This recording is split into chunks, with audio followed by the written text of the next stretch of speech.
So Tyrants first?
Messing with me.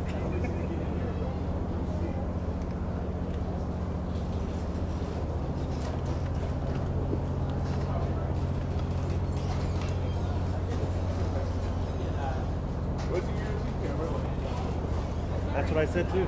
Like they're gonna be running super far behind.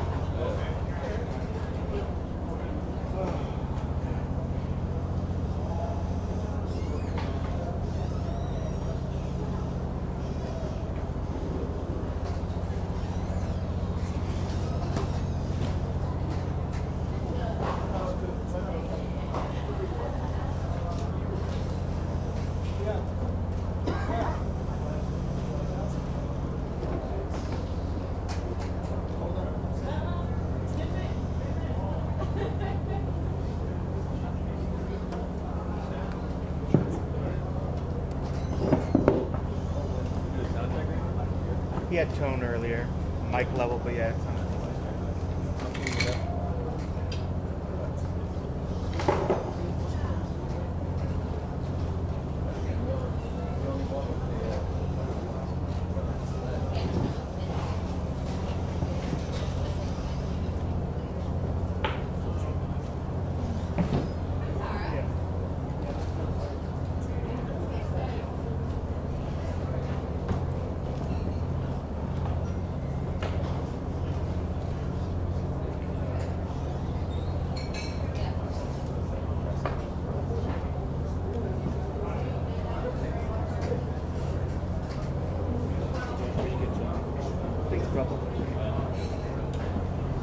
Still down for maybe that plate?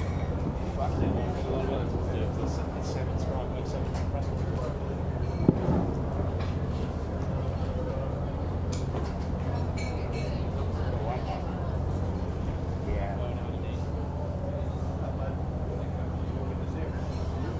Are you getting like a buzz?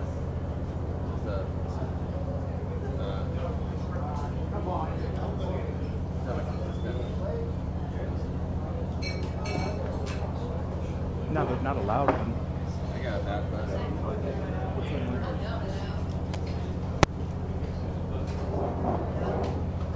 Less now. Less? Give me another side. No, go back. Hey, there we go. There it is. Yeah, like the different one there.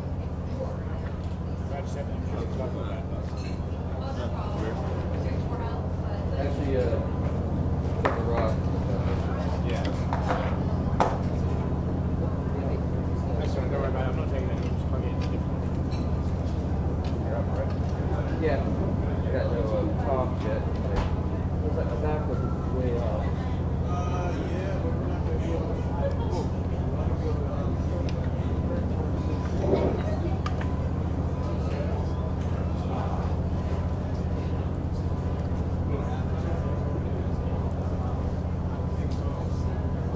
Alright, I got picture, I got column. Zoom, focus.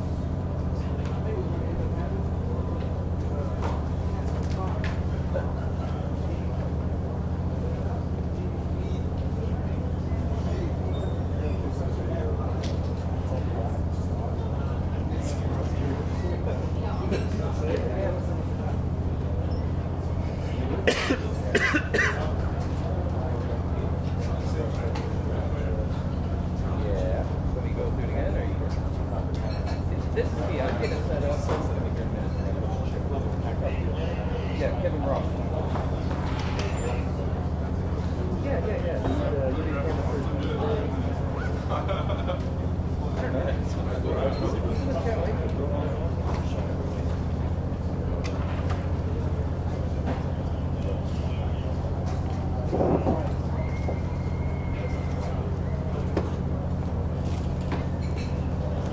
Yes.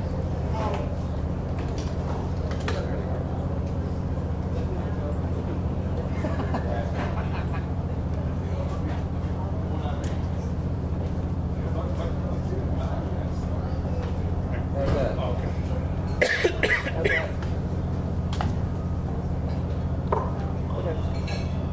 Okay.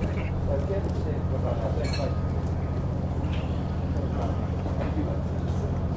Yeah.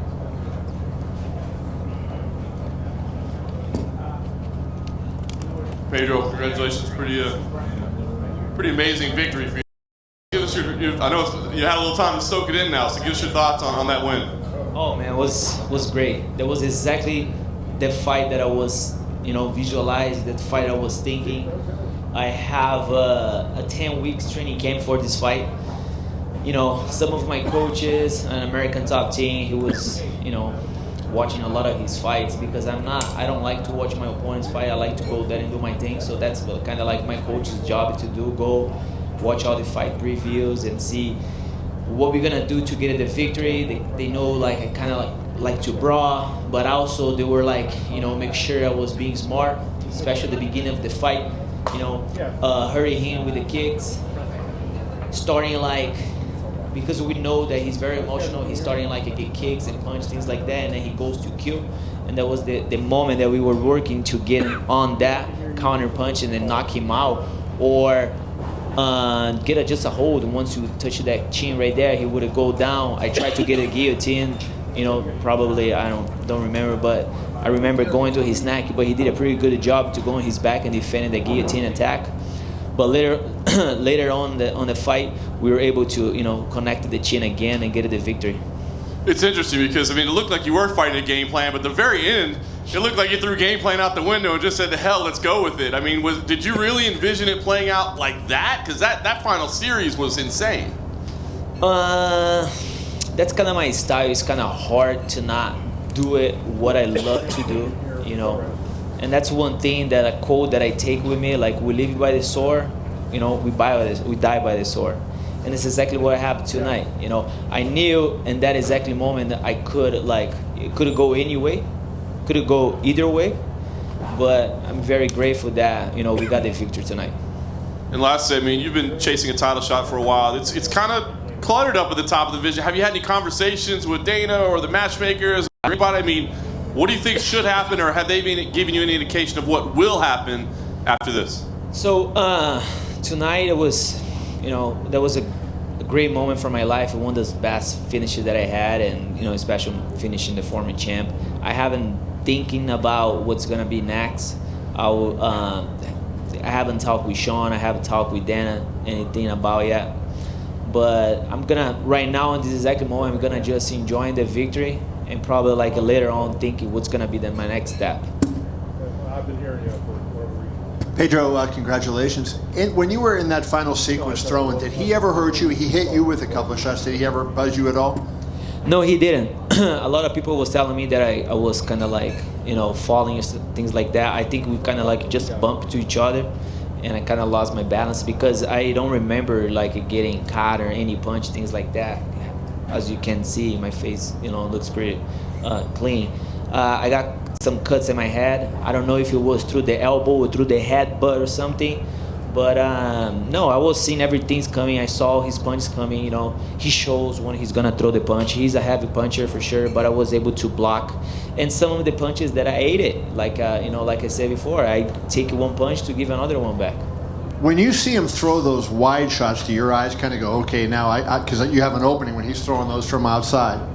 That's the kind of game that I enjoy doing that. I know it's not healthy, but I never got dropped, not even in training, and I say some of the interviews before, and I never got dropped in the trainings in a fight. And that's the kind of style that I do. I have been training with, for the last year, good boxers, and I still stay there in the pocket and bang with them. I'm young, I'm healthy, and I never got dropped in a fight, in a training, so I'm gonna keep doing that, until one day it doesn't work anymore. Pedro over here in front. Did anything you guys saw in the game plan make you think you could rope him into a brawl like that and get him, swinging wildly? Yeah, for sure. We saw a lot of, especially my coaches, saw a lot of his fights, and they see that he gets very emotional when he get punched or he's, see that the fight is not going his way. And, we were able to capitalize that and work on that hole that we saw in his game. It's not even a hole. It was kind of like, I prefer a fighter that comes to a fight that the one's gonna just outbox and run. So I kind of enjoy that kind of fight. So we're able to give the crowd a good fight, and other than that, that's the kind of fight that I like to do. If I'm gonna lose, I want to lose fighting like that. I don't want to just chase someone all over the octagon. When that started, did you recognize it in the fight and said, okay, this is actually where I want the fight to go. This is where I want it to lead? Yeah, it was kind of scary because I know I could get knocked out as well. But it's a part of the game, and that's what I like to do. I see there was, one of my coaches, they were telling me to not do that, but I have to follow my intuition as well, and that's what I like to do. And, and I'm very grateful for that victory tonight. And then just last thing for me, you were very aware this week that his team kind of picked you out as the opponent in this fight. Is this kind of gratifying to get the victory in that sense? Yeah, without a doubt. That's the expression that we say in Brazil, that when things like that happen, we say, oh, you pour water in someone's beer. And basically what we did, the whole crowd was, rooting for him. I get it. I had some of my crews right here, but 85, let's say 95% of the crowd was going, cheering for him. I understand.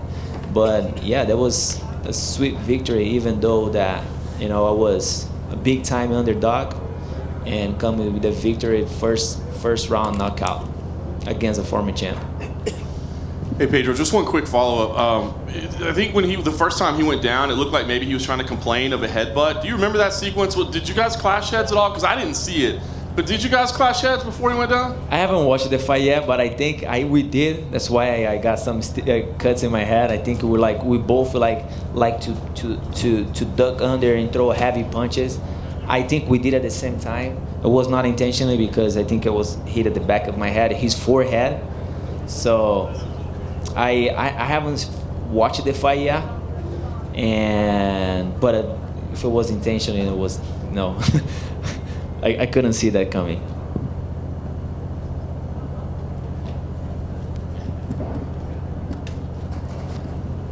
Thank you, guys.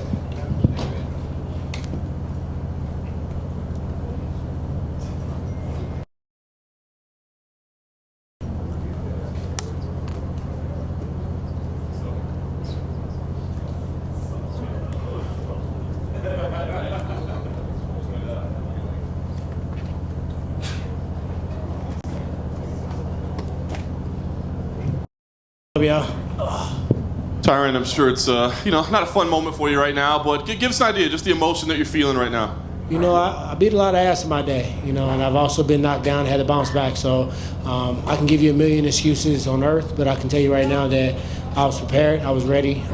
Even in the warm-up, I felt extremely sharp. And sometimes you just have those fights when you go out there and it's like a badass dream. You want to punch hard, but you don't punch. You want to move forward, but you're stepping back. So I had too many moments in there. And Kamaru, he came out there and he won. So I still believe I'm the greatest welterweight of all time. So now my path is getting back and getting a belt. Sometimes everyone thinks that, proving that means you go on a streak and you don't lose and you're undefeated. But sometimes the greatest champions have to face adversity and bounce back and win. So I'm looking to try to run that fight back. I know you said you don't want to make any excuses, but talk about just how you did. I mean, did something surprise? Was his strength, his pace, was it surprising to you? I mean, what happened? No, he didn't have a crazy pace. I mean, he was just kind of fainting and squatting, and he just made you very well aware that he wanted to clinch and he wanted to get close. And, sometimes fighters, they want to prove that they can stand with you. They want to prove they can bang. And I said that a long time ago. I said one thing, if I had to give him an attribute, his composure for a fighter who hadn't fought a long time. And he kept that composure. He stayed to the game plan.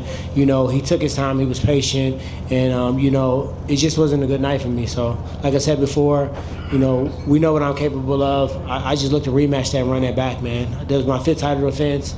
I feel like as a champion and what I've done in this organization, that the performance may not have vouched for a rematch, but I think my resume does. Well, that's what I was going to say, man. I'm sure you saw Colby Covington out there with the belt on his shoulder, trying to say that he's next. I tried my best not to look at his ass. I saw him on my peripheral, and I was like, bloop. So yeah, Kobe's doing what he think he has to do to, try to put himself in the limelight. But, tonight we saw Kamaru Usman come out there focused, came out there with a game plan. And, what do I say? Do I make excuses? I've been here before. You guys seen me. I got knocked out by Nate Marquardt. And what did I do? I came back running. I came back gunning, And, this is my path. Like, I don't like the path. I was in the locker room confused as hell. How could this happen? I was so ready, so prepared. But, my path has never been easy. So it's just showing me that God wants me to come back, bounce back, show you guys the champion that I am, and, dust this off and get that belt back.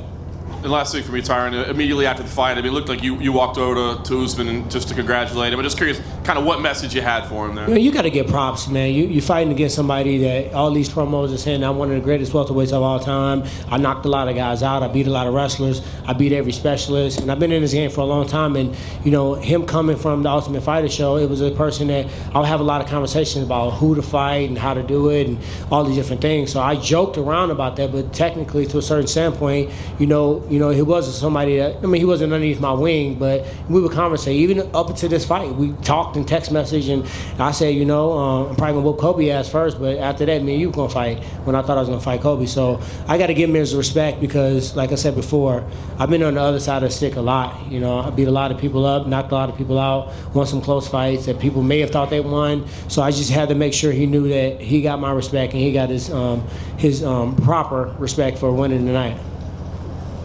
Tyron, it looks like Colby's going to get the next shot. If that, in fact, is the case, who do you want to fight, or would you wait till? Yeah, this is a crazy game. I can sit here and say, I get the shot, whatever, but, you never know. People get injured, things happen. Kobe might pull a couple more stunts and kick himself out the title fight. So I'm going to just be prepared. I think, like I said before, as a champion, took out Robbie Lawler, who's, fighter of the year twice, defended his belt 4 times, I feel like a rematch. Kobe's been kind of sitting around and trying to call shots. So, but if that's what the organization wants to do, this is their organization. I'm blessed to be able to fight here, make a living, and prove that I'm the best in the world. So, to be honest, I really don't have a person in the back of my mind. And I wonder, did this performance kind of remind you of when you fought McDonald? Where? Yes, I said that in the locker room. Yeah. It was a Roy McDonald fight. I was equally prepared for that fight. And it was like everything that I was telling myself to do, my body wouldn't do. I told my coach Dean, I was like, I want to apologize to you guys because y'all worked so hard and I was so ready. I said, but coach, I'm gonna just be real with you. Like tonight, it was just weird. I was just flat, and I don't even really know why. But when you're on this stage, you can't have a bad night. You can have a bad sparring day. It's times like, I've been open about this. I don't win every sparring day. And if I do, I'm training with the wrong people. It was times I lost a sparring day, and I said, Coach, we got to run it back tomorrow, and we do it again. But you can't have a bad night in the octagon, and tonight I had one. Tyron, We had a press conference across the street a few weeks ago, and you were asked if you felt that you were maybe spreading yourself too thin with all your commitments in show business, because you have been very, very busy, and I know that stuff takes a lot of energy and focus to do it. You've been very active in show business, so in retrospect now, do you think maybe that you have spread yourself a bit too thin? You know, a lot of these things, like the music, I got an album dropping. Actually, it's already dropped. I can go grab that. Chaos Theory by the Archangels. That's been a year. So I didn't just record that whole album during training camp. The album was done. When I was in Hawaii, we put the final touches on it. Movies take a whole year to come out. TV shows take 6 to 8 weeks. So when I get in training camp, I get in training camp. Yeah, but it is something that I'll look back and be like, you know what? I got a lot of energy, focus on making sure everything's going, to where it's supposed to go, P's and Q's, all these different celebrations or whatever. And, as I was doing it, I was like, no, I'm training my ass off. And if I train 4 to 6 hours a day, the rest of the hours a day, I can do whatever the hell I want to. I don't have to sit down and watch Netflix. I can go to the recording studio. I can read a book, or I can work on different businesses. So to answer your question, I don't believe it did, but I'll sit back with the team and we'll reevaluate some of that stuff. There was a moment during the fight when y'all were in a clinch exchange, and Usman hit you with several right hands to the body. They weren't, real hard. He wasn't winding them up, but there was a lot of them. Did that affect you? No, the right hand didn't affect me, but he did elbow me one time. I was like, fuck that, because I done been elbowed up a couple times against Nate, so that got my attention quickly. But he was just smart tactically. When you in the clinch, the referee told us he's going to give us a couple warnings before he breaks us. So he was throwing those punches to maintain position. It makes sense to lean on me if you really think about it from his standpoint. Does it make sense to just stand out in the open and just trade? Probably not. Maybe he can hold his own, but in the larger scheme of a game plan, it makes sense to push me against the cage, try to get me to the ground, try to control position, and stay close to me as possible, and get me thinking about your wrestling attack. So I don't think he was even throwing them to try to hurt. Body punches and knees. If you can't take a punch to the body, you need to get out of UFC. And lastly, did you sustain any injuries in there? Anything serious or? No, just a big ass lip and my eye a little sore. But outside of that, I'm healthy. And that's it sucks to take that away. But if you think about 3 of my last 4 fights, I had injuries that required surgery. So though this sucks and I feel like crap, watching somebody walk around with a belt that I feel like is mine, I didn't sustain any injury that I think is going to cause surgery. So now I can, get back on the grind and get ready to fight again. Thank you. Tyron, you said you didn't feel quite right in the fight, that things just weren't going the way that you thought they were going to go. When did you recognize that, and were you talking in the corner about making any particular adjustments? Yeah, and I don't want to say that like I didn't feel right to make it seem like Usman didn't come out there and deliver. He came out and delivered. That's flat out, and I just personally know, and you guys personally know what I'm capable of, and it was an uncharacteristic fight of me, so I kind of knew early on. And, sometimes when I start a fight, if I come out blazing, I come out with combinations, I kind of get in that rhythm, I stay in that rhythm. This time it was just something real weird. It was like, he was dropping down and squatting all low, and it was almost like I was hypnotized. Like, I know you're about to shoot. I'm trying to time when you do it so I can try to hit you with this uppercut. And then, then I think I just got to the point where I was just kind of waiting on him to shoot. And then in fighting, you wait too long. You might get the shot, but you might get some right hands. You might get a kick. You might get something else. And then I just really never got in a rhythm. And in a fight, especially one of this caliber, you want to kind of set the precedence early.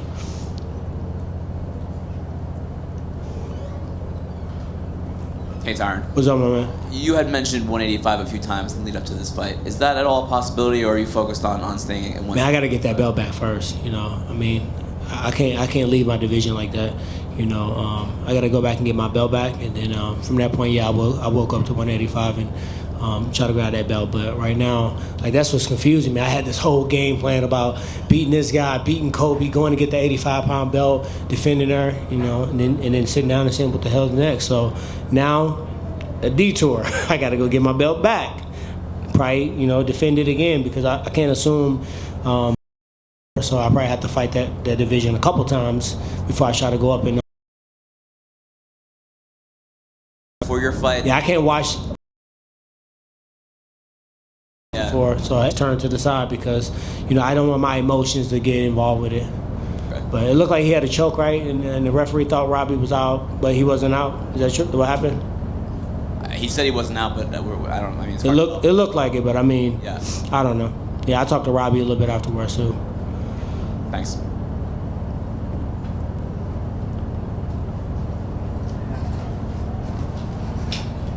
Hey, good. All right, appreciate you.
how the choke was on. My head was on his body on this side, and his arm was over here, so I couldn't hear him talking.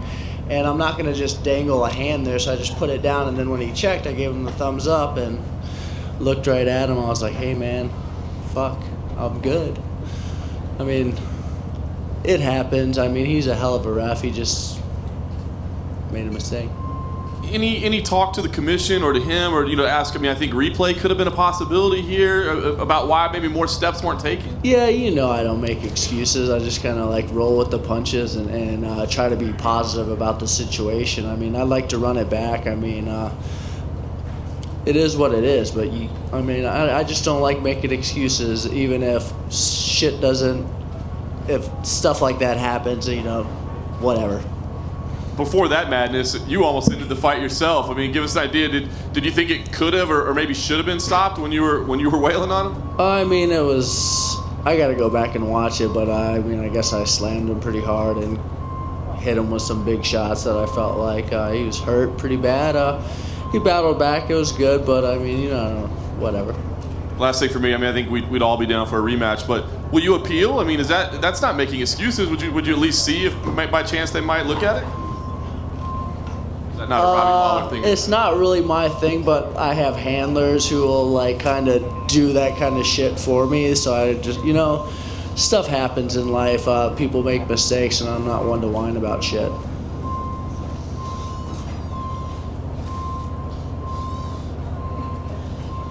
Hey, Robbie, from an outsider's perspective, it's hard to tell how tight the choke actually was. You said, one half of your head was kind of on his body. So did he just have the choke on the one side, or was it fully locked in? Did you feel it blacking out? I wasn't choking because I was actually thinking I could just pick him up and slam him. But he was squeezing so damn hard, it was like, just let him burn out his arms. Like, if you go back, at least that's what it felt like to me. I don't know how it looked on TV, but it felt like he was just wasting energy squeezing me when I wasn't getting choked. So I just sat there, and I guess I should have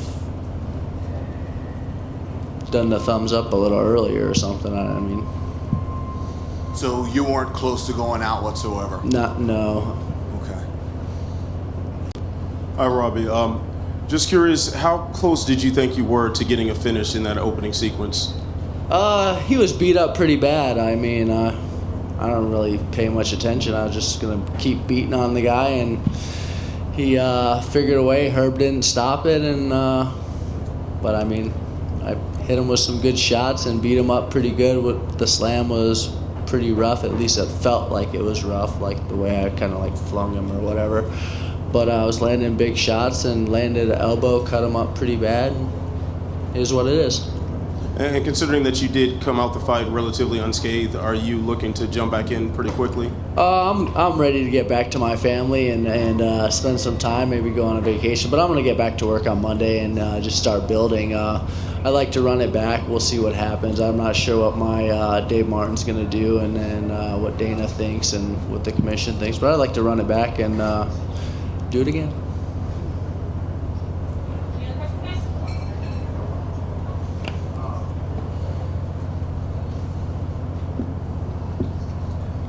One of the biggest questions that people had going into this was, would you be able to defend Askren's wrestling? And you look like you did it with relative ease. Did you even surprise yourself? I mean, we know you're a good wrestler and you have good takedown defense, but I mean, it just looked like you handled that very well.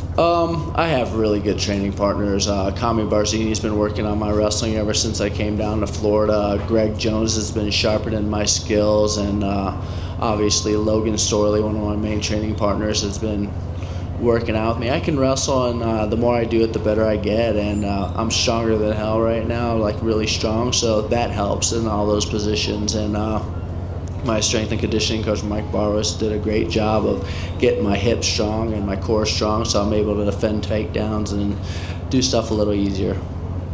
Thank you. Thanks. Thanks, Robbie. Thank you.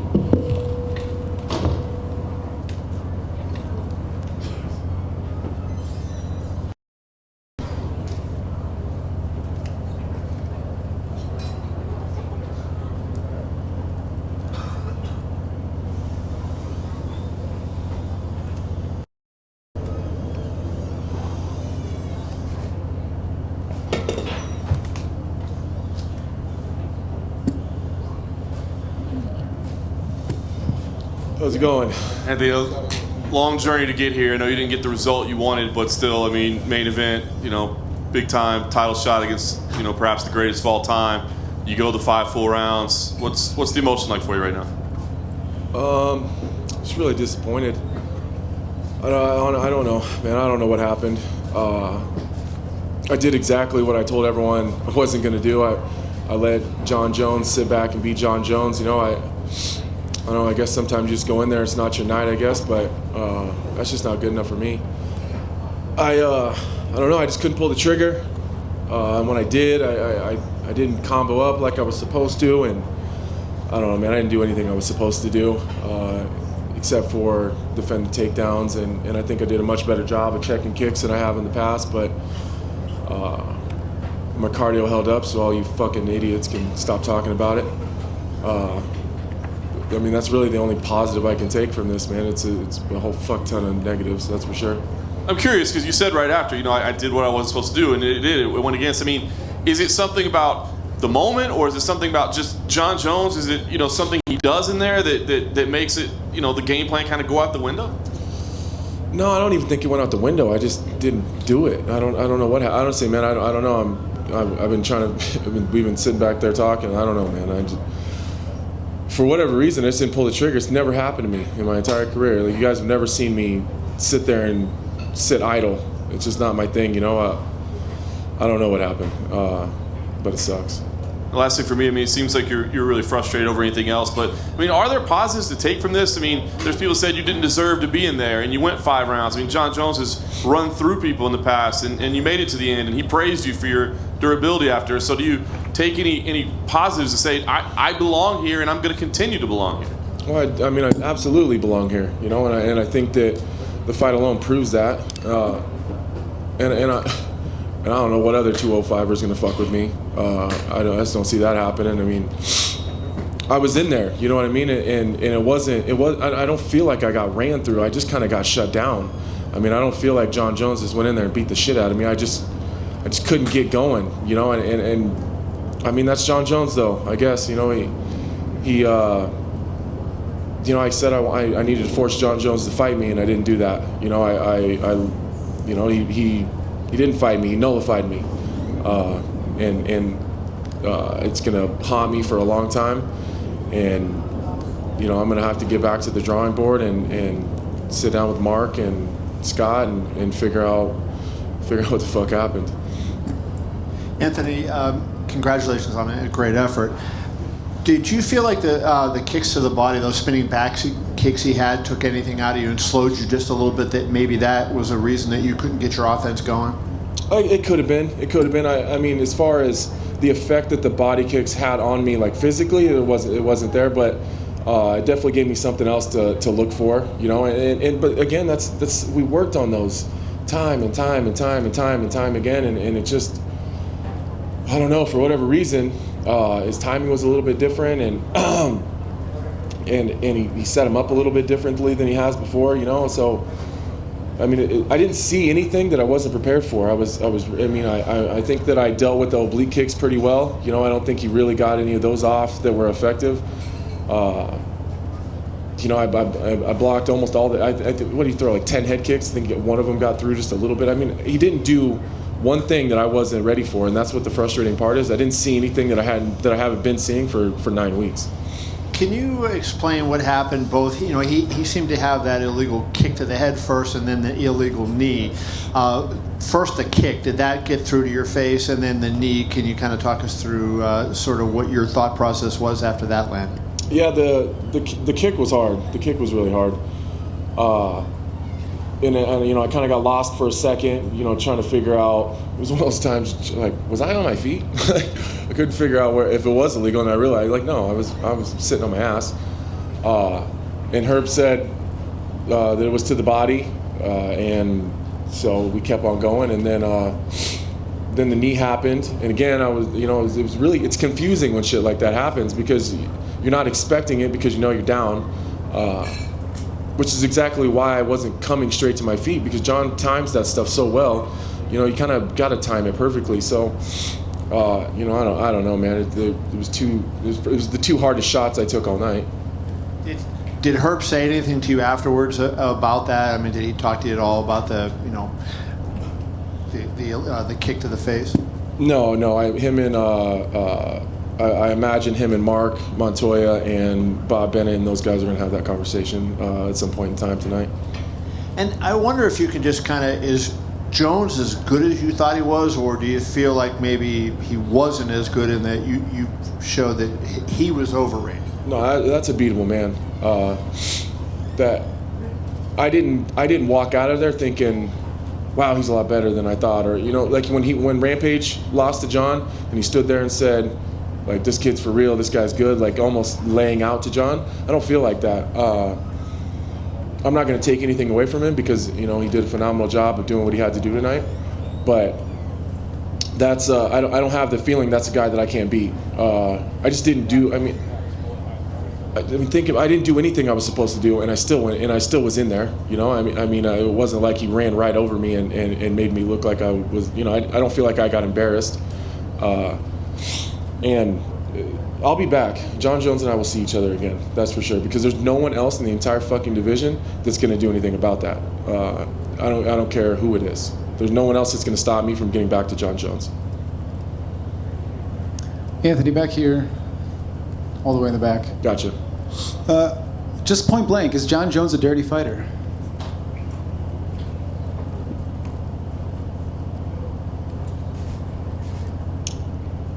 I don't know.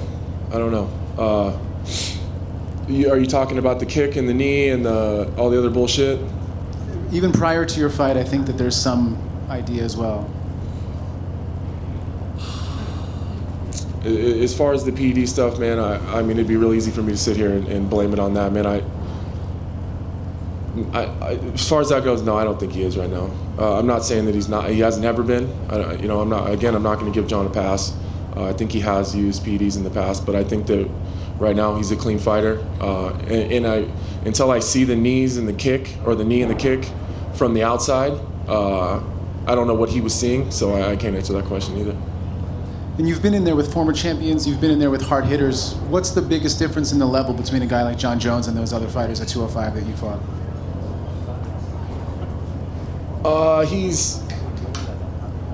I think it goes back to his fight IQ. He's smart. He made a lot of good decisions in there. And he's I hate to just say it, he's long. He's hard to get to. He was harder to get to than I expected. But he was smart, man. He made a lot of good decisions, and he went back to the well on the things that worked, but not too many times where you could start to time it or expect it or get a read on it. He's smart. He did a good job of playing his game. Anthony, right here. It sounds like you're processing this more as a loss, as perhaps some things that you weren't able to do and not so much of what Jon was able to do to you. And if that's the case, what was the missing link for you tonight? I'm processing it like that because that's how it happened. Again, Jon didn't do anything that I wasn't expecting him to do. He did every single thing I expected him to do. I just didn't do what I was supposed to do in response. And what was the second part of your question? Sorry. That was it. You just answered it. I said, what was the missing link then? Yeah, that's it. I didn't do. We had an answer for the oblique kicks. We had an answer for the head kicks. We had an answer for the front kicks down the middle. We had an answer for all the stuff on the cage, the elbow fighting. And I almost had to goad him into the elbow fight. He didn't want to. I had to let him do that to try to land my own elbows. And obviously that didn't work out that well, but. He did everything, and the only part of it that I really was able to nullify was the wrestling part of it. I just don't know why. I didn't do any of it. It's the most frustrating shit in the world. Anthony, what was your corner telling you during the fight? They saw what you were doing or what you weren't doing. Did they try to get you on track? Yeah. That's one of the most. That's why I feel so terrible. Is they're just frustrated too because we worked so goddamn hard on this and trained so hard and so many people sacrificed and Man, just that I had to be offensive and I had to go. Like, you got to go. You got to fight him. Like, you can, like, you have to go. And I don't know what happened, man. I don't know.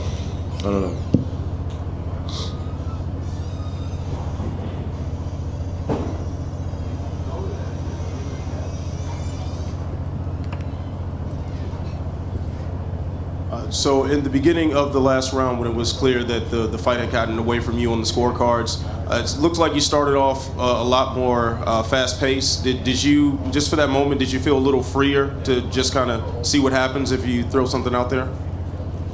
Yeah, that a little bit, but he started in orthodox that round, and I was having a lot of success when Jon was standing orthodox. And then he switched to southpaw, and then I had to back off a little bit because his rear side attacks from southpaw are really, really dangerous. So that was part of it, and I was just trying to get going. It was like I was trying to force myself to pull the trigger. I know I just keep saying I don't know. It's never happened to me before, and I wasn't worried about what he was going to do back. I wasn't worried about the counter. I just couldn't go. I don't know, man. Maybe that's what happens to everyone with Jon Jones. I don't know. But, we'll get back and just figure it out.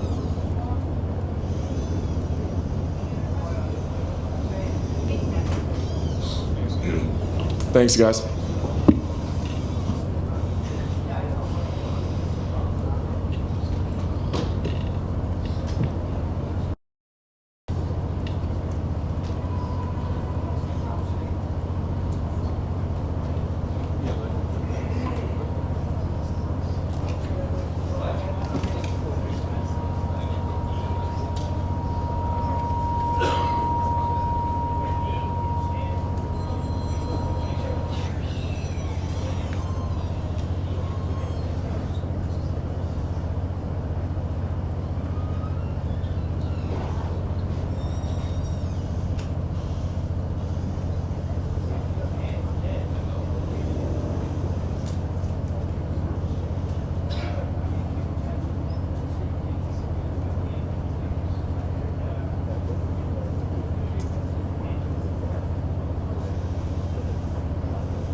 Talking to the commission.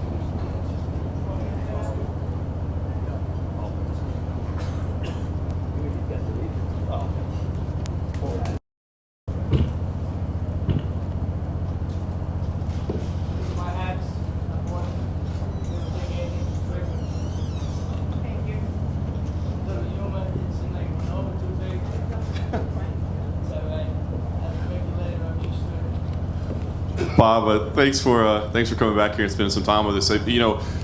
Big controversy from the outside looking in on the Askren Lawler stoppage. Curious, kind of what you saw there, what decision was made, and how you guys walked through that. Yes, first of all, I'd like to thank you for your patience, for waiting for me to show up. Is this on? I don't have my hearing aids in. Okay. Every fight that we have a briefing before the fight and a debriefing afterwards. So I'll be happy to answer any questions. With the Lawler fight, according to referee Herb Dean, who's a world-class referee, it was a borderline stoppage. Robbie was doing significant damage, and he thought that Askren was fighting just enough back so that he didn't have to stop that fight. Okay? So he, I'm sorry. Okay. Well, I thought you just. Well, that's fine. So you started out there, but then we did get to the choke. Okay. So yeah, I'd be happy to answer that choke. And the first thing I like to share with everybody here, between MMA and boxing, you guys write. You ladies and gentlemen write on various sites and papers. But I want to start off by telling you that if you're not familiar with it, a referee has an incredible job. He's got, or she, has 2 lives in their hands in a cage or a 20 by 20 ring in the state of Nevada, okay? There's a litany of things that go into being a world-class referee, all right?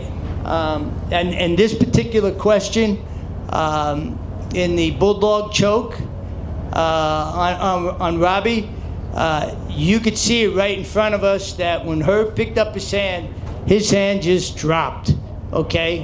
It just dropped, which would be indicative of him being out, okay? And then he went ahead and grabbed his hand again, and it came up a little, and it moved ever so slightly, okay? There was no doubt in our mind that he was out. Whether, you know, you can argue if you've ever been choked out, if you've ever been knocked out. There's times when you know you've been choked or knocked out, and there's times where you say, hey man, what the hell happened? I mean, and I'm saying that I'm not a was never a professional fighter, but I've had it happen to me because somebody asked me that tonight, and I thought it was kind of freaking inappropriate, but I'll bring that to the table right now. So with the Nevada State Athletic Commission, our number one priority is the health and safety of the fighter.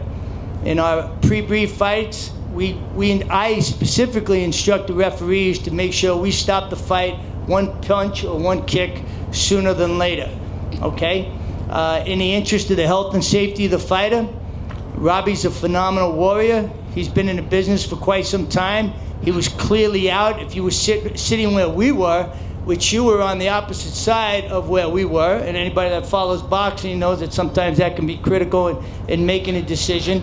And Herb decided to pull the plug and say he was, he was submitted. Now, Robbie, you may say, well, Robbie jumped right up and said, I won't repeat what he said, hey, what the fuck, man, I was good, or words to that effect. And then he and Herb had a conversation. And then kudos to Robbie because he was the consummate professional and talked with Herb afterwards, came to whatever understanding they did, and congratulated the opponent, and that was the end of the fight. And I can tell you right now, as the executive director and on behalf of the commission, none of us had a problem with that. Bob, I guess the only other question I had in terms of that is that a situation where instant replay could have been used, or did you go to the replay at all? I mean, is that something where, because as you said, we were on the other side and couldn't really see, could video evidence have helped a little bit to make sure the situation was right? That's excuse me, that's a great question. In that particular instance, no, we didn't need instant replay. Herb didn't ask for it, nor did I think we needed it, because it was like right in front of me. And when you take a look at his arm, it was it was like a no-brainer from where we sat. Now, I'm not a ringside physician. I don't have any medical background. Could he have come back shortly after and oxygen got back to the brain? He was out, and then all of a sudden it came back? Sure. But when you see that arm just drop, hey man, it's just not worth it. It's not worth it for us, for the fighter. And instead of saying we're customer service oriented, we're fighter service oriented. And our actions speak for our words. We obviously wish Robbie continued success. And it was an unfortunate situation because he was tuning up Ben pretty well. Well, in my opinion, pretty well. Right, he got lucky. Well, we'll see. You ask for bigger and better opponents, I'm sure they'll get it, and we wish you continued success too. And I take nothing away from you now that you're sitting over there. I better be careful. No. Bottom line is what I said is really what I said, and now that he's here, I'll give him kudos because he really did weather the storm. And I'll tell you right now, all of you, this is exactly what we speak about in our debriefings. We're very fortunate here in Las Vegas because all the officials stay here. We fly them in. They don't have to drive 2 hours after the event. And we stay here and we go over what we did right and what we could have done better. And that's been a standard practice here for almost 5 years that I've been the executive director. I'm welcome to take any other questions or concerns.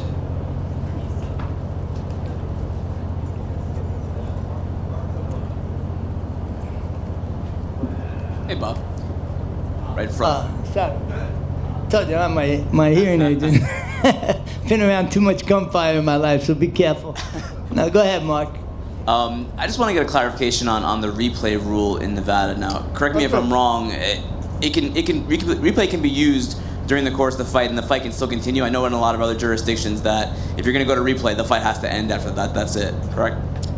That is correct. Our regs have recently been approved so that we can use instant replay in more than the one opportunity that we have to use it right now. We will be putting a list together, that would be in favor of the fighters of when we want to utilize instant replay, so that if fighter A really damages fighter B, we don't give fighter B too much of a time to recuperate when we take a look at the replay. But we will fine tune that, and I'm authorized to do that, as is the chairman or any other commissioners, and that's something that we will be doing with boxing as well. It's a wonderful tool. Every other sport uses it. We're going to be using it more often. Just as a quick aside, a couple of years ago at the Hard Rock at the DeGale fight, unfortunately one of the referees thought it was a punch that caught DeGale in the eye, and it turned out to be a headbutt. And when he walked by me, I said, "Hey, that was a headbutt, right?" And he goes, "No, it was a punch." And it was probably a poor question on my part, but it really rocked my world, because it was clearly a headbutt, and DeGale was making a comeback. This was a big fight for him. I'm going, man, if we get this wrong, it's just unacceptable for this fighter's profession, and this is not what we get paid to do. And fortunately, Mr. DeGale weathered the storm, and he ended up winning the fight, even though he retired, a couple months ago, about a month ago. Say, Kev. Last week, all right.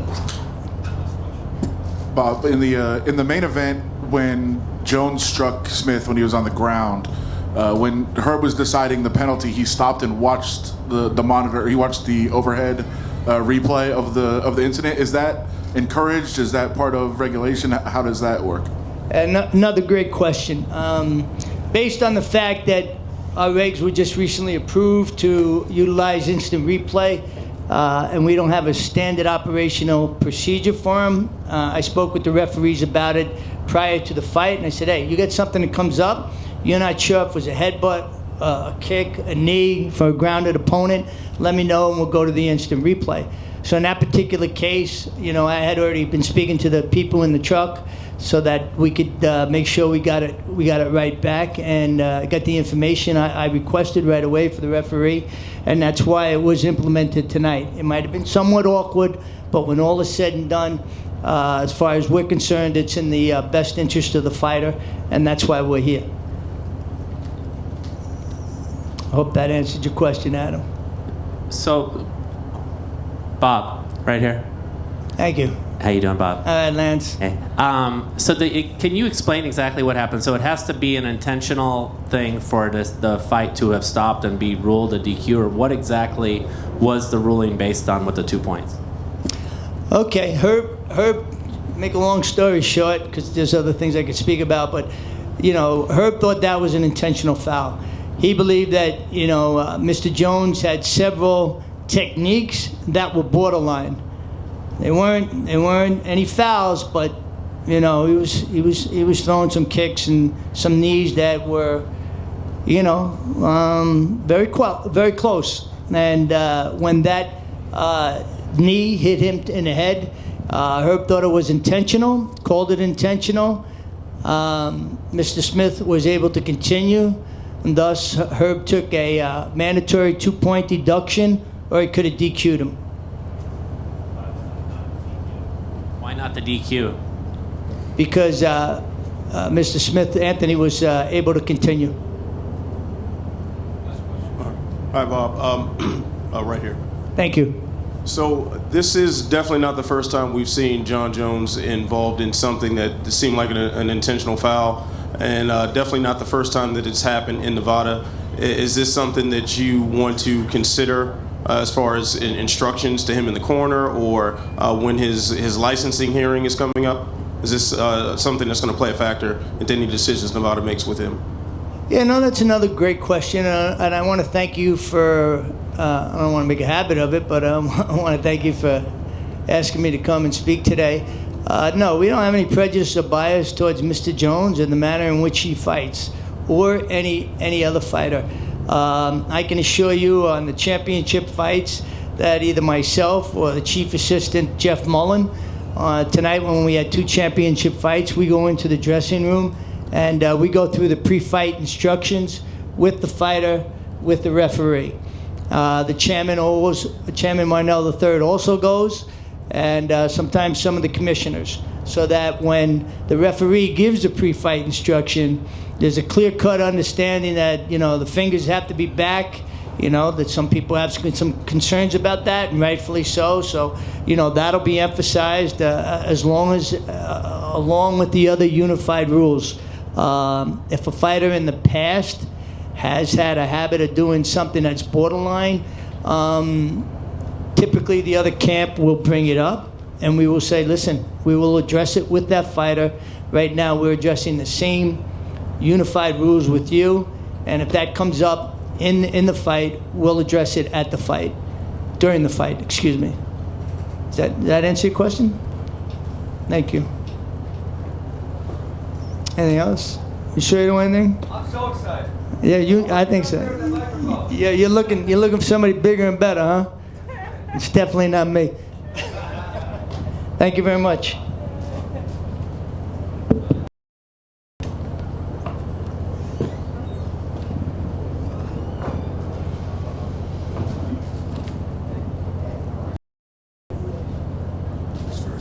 Me? All right, let's have some fucking fun.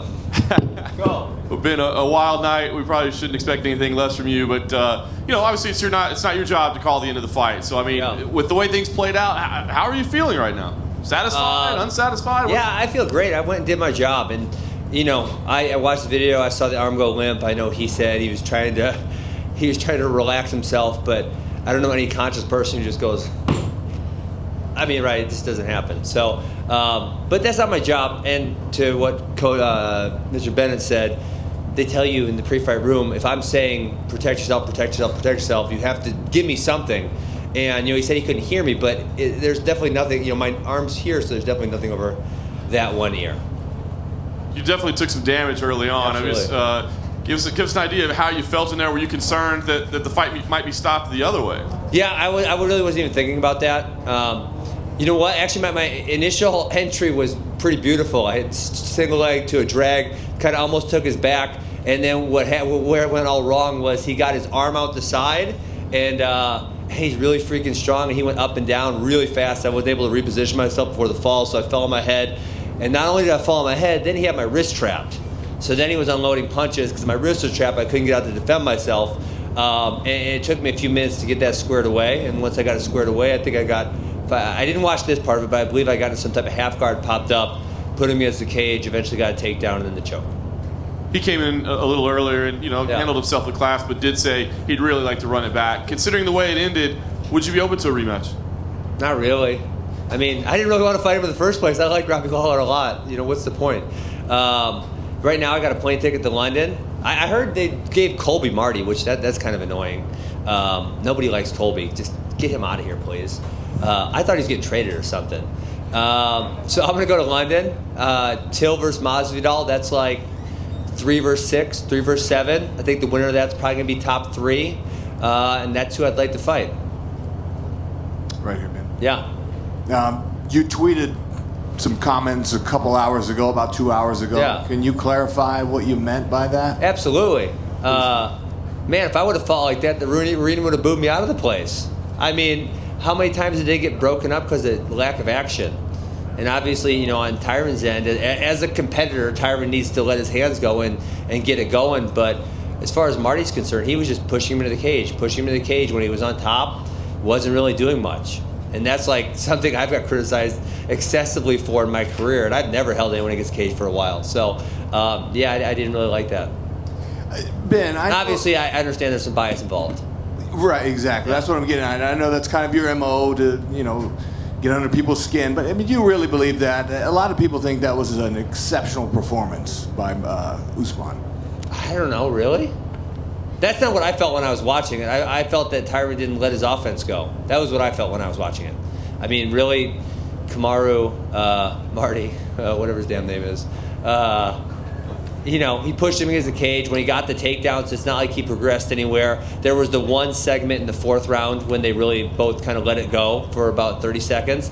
And, besides that, how many breakages? You tell me how many breakages were there due to lack of action? I think 4 or 5. There were a couple that felt that they were unwarranted, though. He was in a good position when the referee broke it. But he wasn't doing it. You have to do something. They tell you that. You got to do something. You can't just push. We just spoke to Robbie a few moments ago, Yeah. and he said that he wasn't anywhere close to passing out or tapping out. You're the one that had your arm around his neck, though. Yeah. How tight was that? Do you feel he would have been able to get out of that position? I mean, he wasn't getting out. It was just, could I squeeze him out for the other round or not? I wasn't letting go of that, and I got a pretty tight squeeze. Thanks. Yep. Ben, after everything that was going on, how does this win rank among all your wins you've had, given how long it took you to get here and all the shit that was talked over the years? It feels good. It feels really good. But yeah, I keep saying this. Every fighter is only as good as their last performance, right? You have a great performance, everyone thinks you're the champ. You look like shit, everyone tells you suck. And that's, so it's about stringing a lot of good ones together. The quality, I guess, that I don't like to showcase in this sport, but I had to tonight, was just toughness, right? A lot of people, when they get slammed, they punch it hard by Robbie Lawler, they say, I'm fucking out of here. Or they'll roll over, they'll give up their back, and they'll get choked out. But that wasn't going down like that. I was going to keep fighting until I got what I wanted. So, I think I showcased some toughness. I faced some adversity, and I haven't really faced a lot of that in my career. I've been so much better than people that I haven't needed to show that quality, which, I'd probably prefer it to be that way. But if I got to show some toughness once in a while, that's probably a good thing. Does it take away from it? It's a good night for you, and you got a lot of great coverage this week, and then you have your friend lose the title. I mean, does that take away from your own personal stuff? Yeah, that was sad. You know what? I was really disappointed with the UFC staff. I thought I had it cleared on Tuesday that as soon as I got done with my fight that I would go out to the cage. They said no problem. And then I tried going out there, and they stopped me. They wouldn't even let me go in the arena, and I was really disappointed by that. I mean, if you don't want to let me in the corner, fine, but find an effing seat for me somewhere a couple rows back where I can watch one of my best friends perform. I was really disappointed by that fact because I thought the issue was handled ahead of time, and I didn't foresee that becoming an issue. So I rushed back, I skipped stitches so I could go out there with them, and then they stopped me, and I really didn't like that. Who was it that stopped you? Because I just had seen somebody in the back tweeted the commission stopped you, not UFC staff. Well, it was probably the UFC. It was Dean, which, I really like the guy. He does a great job. But I specifically talked to him about that issue. I said, I'm fighting right next to Tyron. I'm going to get done. I'm going to hustle back. I'm going to be in his corner. And he said, hey, that's not an issue. You'll have time. They're walking from different corners. Bam, bam, bam. Okay, cool. I didn't. They say good. I don't think about it. I didn't think about it again. I got other stuff to think about. And so then when I hustle back, I skip stitches to be in his corner, and they're like, nah, you're out. And then on top of that, they're not even like, okay, you can't be in his corner, but let's find you somewhere to watch it a couple rows away. I was just kind of disappointed by the whole process, and I understand there's rules and stuff here, but I thought I did my due diligence and take care of them. And my last question: had you been in his corner, would you have been saying anything through? Would you have been able to give advice to him? Yeah. Would you have been able to make any kind of tangible impact other than just being there for moral support? You never know. I mean, you're right. I coach a lot of kids, right? My brother and I run 3 wrestling academies, and you just never know. Sometimes it's not as me, what someone's going to say that's going to make something click. And the one thing that Tyron's main weakness, which it showed tonight, is his need for perfection, right? He kept looking for that perfect punch, and Marty just kept pressing forward, and the perfect punch didn't come. But at some point, you just got to let it go. And so I know, if I'm in the corner, that's what I'm going to say. I'm tired. Let your hands go. Punch him in the face. It's not that hard. Hit him. And that's what I would have been saying to him over and over and over again. Would that make a difference? I'm not sure, but I would have liked to have had that opportunity. And, like I said, I felt like I did my due diligence earlier in the week to take care of it. And I guess next time I'll be more prepared. Hey, Ben, over here. Yeah, what's up? Dana said backstage just now that he wants the rematch with Robbie right away. Yeah. Any reaction to that? I pass. Yeah. I mean, if that's the only thing they offer, is that? I guess we'll have that discussion. Yeah, like I said, I'd like to fight the winner of Till Masvidal. I think that makes a whole lot of sense as far as the division is concerned. And, like I said, I didn't really want to fight Robbie in the first place. I didn't like that matchup. And so I told them yes the first time without a hesitation. First time they proposed it, I said, okay, let's go. Did that. And then last thing for me, yesterday at weigh-ins, you went to shake Dana's hand and yeah, that was he put his hand out and you didn't shake it back. What was that all about? That was my social cluelessness. I did not see him offer to shake my hand. And so that was my bad. That was like no disrespect intended whatsoever. I just didn't realize it. You were saying something to him too. Yeah, of course. What were you saying? I'd like him to, push back a little, give him some shit. He can give me some shit back. Well, now maybe you have that opportunity with this possible rematch. Well, I was hoping, whatever. Thanks, Ben. Yep. Hi, Ben. At the end of the fight, you shouted to Dana, "Is that the best that you got?" And then you That's kind of, funny, right? You're a funny guy. We know you're a funny guy. And you have the thing at the weigh-in, and then you get into like, are you just gonna send him an edible arrangement? Can you guys just make up and move on? Yeah, I've offered to sit down with him multiple times. He seems to have no interest in that. I don't know what his hesitation is. If I'm gonna be one of the top fighters in the division, to sit down and take 30 minutes out of your day to talk to me, that wouldn't be such a big deal in my opinion. I've reached out multiple times to him to sit down and talk for 20 minutes. He has no interest in talking to me. I honestly, to this day, I don't know what his problem was in 2013. I don't know what his problem is now. If any one of you guys can get him to sit down and talk to me for 20 minutes, I'd love to have that. But, I haven't had that opportunity.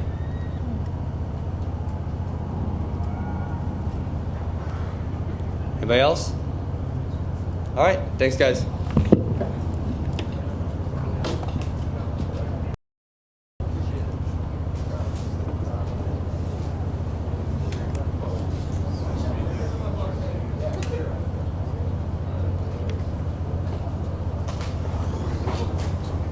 I know.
this thing on?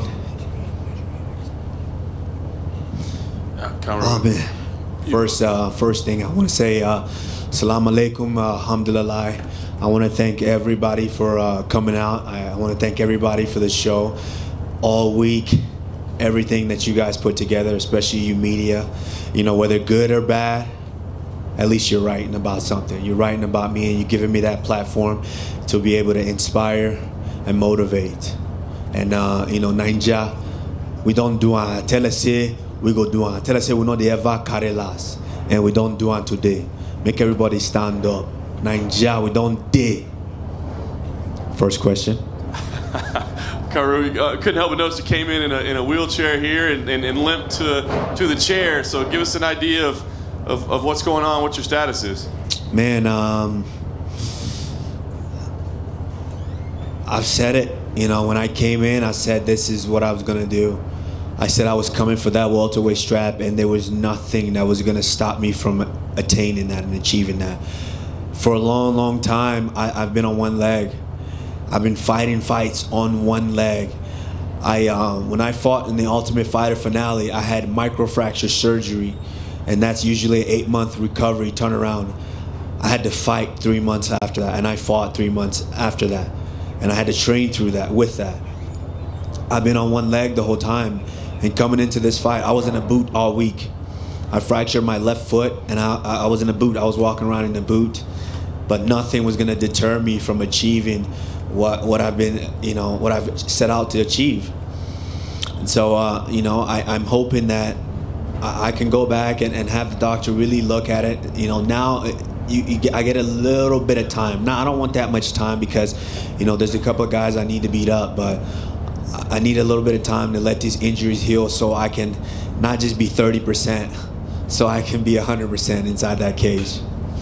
You mentioned you've been on this journey for a long time now. You know, not only did you complete it, but you made history as the first African-born champion. So, just give me an idea what the emotion is like. I'm sure it's still setting in a little bit, but what does it feel like right now? Yeah, it's you know, I always envisioned that and knew hearing them saying and Dana wrapping that belt around me, and just knowing all the things that I was fighting for, not just for me and my family, and not just for the continent of Africa, but for everyone all across the world that come from humble beginnings, that don't know when their next meal is going to come from, don't know if they're going to get clean water the next day. I was doing this for everyone. I was doing this to motivate, to inspire them that, you know, just because they're in the current situation, that's not always going to determine where their life is going to be later on. So, you know, this was for everybody. You dominated from pretty much start to finish, but I wonder, is there a moment in the fight where you said, I know, I've got this. This is done? I think about I heard 30, actually no, maybe about, I heard 30 seconds, and then I was thinking, okay, I need the clap. I need to hear that clap in the 5th round. Once I heard that 10-second clap, I said, okay, I think I just became a world champion. You know, nothing but respect for Tyron. I respect that man. I remember when he won the title, I was at his after party, and me and Rashad brought me in, and I got a chance to sit up there next to him, and we sat down. He was just chilling, and I sat next to him, and I whispered in his ear, and I asked him, and I said, hey, how do you feel now that you're champion? What's the difference? And he told me, he said, you know, nothing really. You know, I still feel the same. And at that moment, I said, you know what? I think I can do this. I can do it. I mean, Rashad has been pouring into me the whole time, telling me that I will be able to do this. And, you know, you say it. I said that, you know what, I'm coming for that welterweight strap, but I didn't know exactly how I was going to do it. You know, I'm a math guy. Okay, that's the answer. This is the formula. Now we got to work out the problems in order to be able to get there. And, you know, tonight was my night. Last thing for me, I know you want to heal up first. It takes some time to address that, but I'm sure you saw Colby Covington cage side. I mean, is that the right fight for you? Can I curse up rematch. here? What's that? Can I curse up here? Of course you can. I want to fuck that guy up so bad. I can't be in a room with that guy. I can't be in a room with him. It's like, I just can't. And, you know, I can't wait to be healed up and really get to put my hands on him. You know what? That's one I'm gonna enjoy, brutalizing him. Kamaru, congratulations.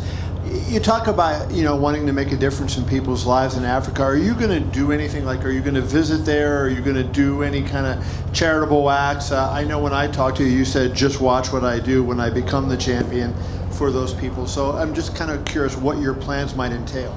We've got some things cooking. I mean, in my village where I'm from, they're still not running water everywhere. People are still struggling to get clean water. So we're going to put something together. I have an excellent team, a great manager, and we're going to put something together. We're going to start an amazing foundation, and we're really going to change lives. So when you said you came from a village with no clean water, did you have running water when you were a kid there? We didn't have running water. Water we get from wells. And there was a stint where I lived with my grandma. We had to walk miles to get water, bring it over to the house, and you had to boil the water because you never know what parasites were in the water. So you had to boil it just in order to be able to cook, to wash your clothes, to shower, and things like that. And a lot of people are still suffering from waterborne, diseases like malaria is very common there. A lot of people are still suffering from those. And so this is just part of the problem. There's so many things that are the problem, but we're going to look to work together and create something to where we can make life better for everyone. And I'm just curious, because I'm guessing that poor people like that, they're not watching the UFC, right? So how do they, I know you, when you were a kid, knew about top fighters, Muhammad Ali or whoever. How do you find out about those people, and how do you become an inspiration to them when maybe they haven't seen you fight before? Like, is it just because you're the first African? Is that why it would be inspirational to them? I mean, not every kid has seen Michael Jackson, but I'm pretty sure they know who Michael Jackson is, or of him. And that's what I want to do. I want to create a legacy to where people are going to know about, hey, did you know of the Nigerian Nightmare? Did you guys realize that there was 2 other Nigerian Nightmares in the building tonight? Samuel Peters, WBC heavyweight champion of the world, was in the building tonight. Christian Okoye, Kansas City Chiefs, was in the building tonight. And that was monumental. I never watched a game from him, Christian Okoye.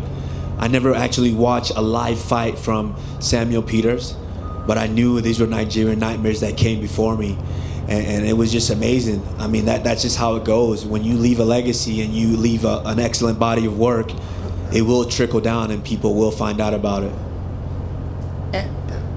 Did you invite those 2 guys? I mean, was that specifically your invitation that they came? Absolutely. I reached out. I worked with the UFC. Obviously, excellent team once again back here, and they made it happen.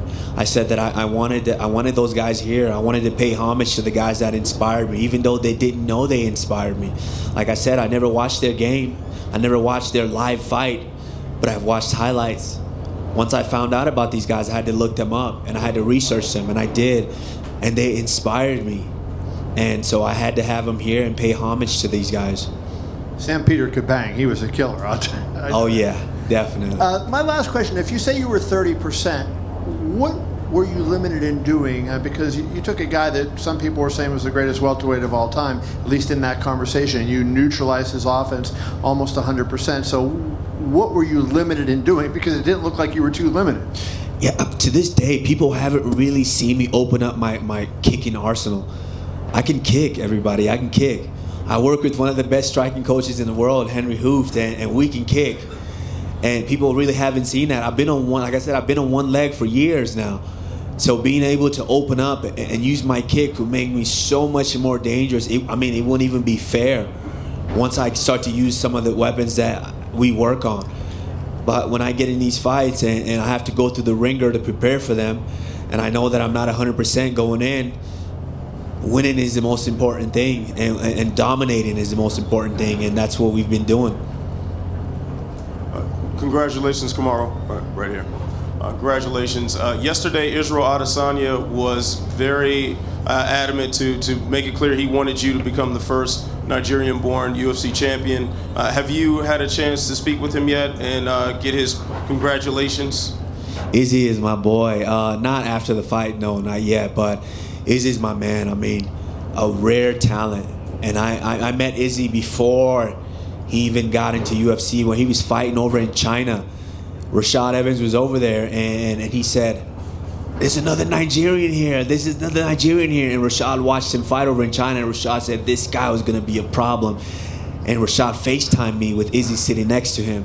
And we spoke Pidgin in our native tongue, and we introduced ourselves. And I said, man, that guy was going to be a problem. And lo and behold, the next year, he comes to our gym to help Vitor train for Jon Jones. That's when I watched him train, and I said, this guy's going to be a killer. And here we are now. And back-to-back months, Nigeria can have 2 champions. Of course, he has a tough fight because Kelvin Gastelum is no slouch. But where have you ever seen that done? You know, coming from humble beginnings like we have, Nigeria, Africa could have 2 back-to-back champions in just months. And not to mention, Francis Ngannou is staring at that heavyweight title right now. So, you know what? I've said it, 2019, we might possibly have 3 West African champions. Kamaru, you've had Rashad with you all week. What's it been like for the roles to be switched between the two of you? Instead of you being in his corner and helping him train, now he's been behind you. Well, I mean, you got to kind of really ask him because I don't know. Rashad is in this transition to where he's transitioning out from being that badass dude that I came into the sport knowing. He's still that badass dude to me. Sometimes I feel like because he's so humble. He's so humble to where sometimes I feel like he doesn't even realize it. And I'm like, I look at him and I'm like, you could still fuck guys up. Yeah, you had a little bad stint here, but you could still kill these guys. But he's so humble to where it's, it really floors me. But one thing that, the way I was raised, for someone like that was so instrumental in my life, I owe him so much that I have to do everything to make him proud because he invested a lot in me. So, I hope tonight I did a little bit in helping in making him proud.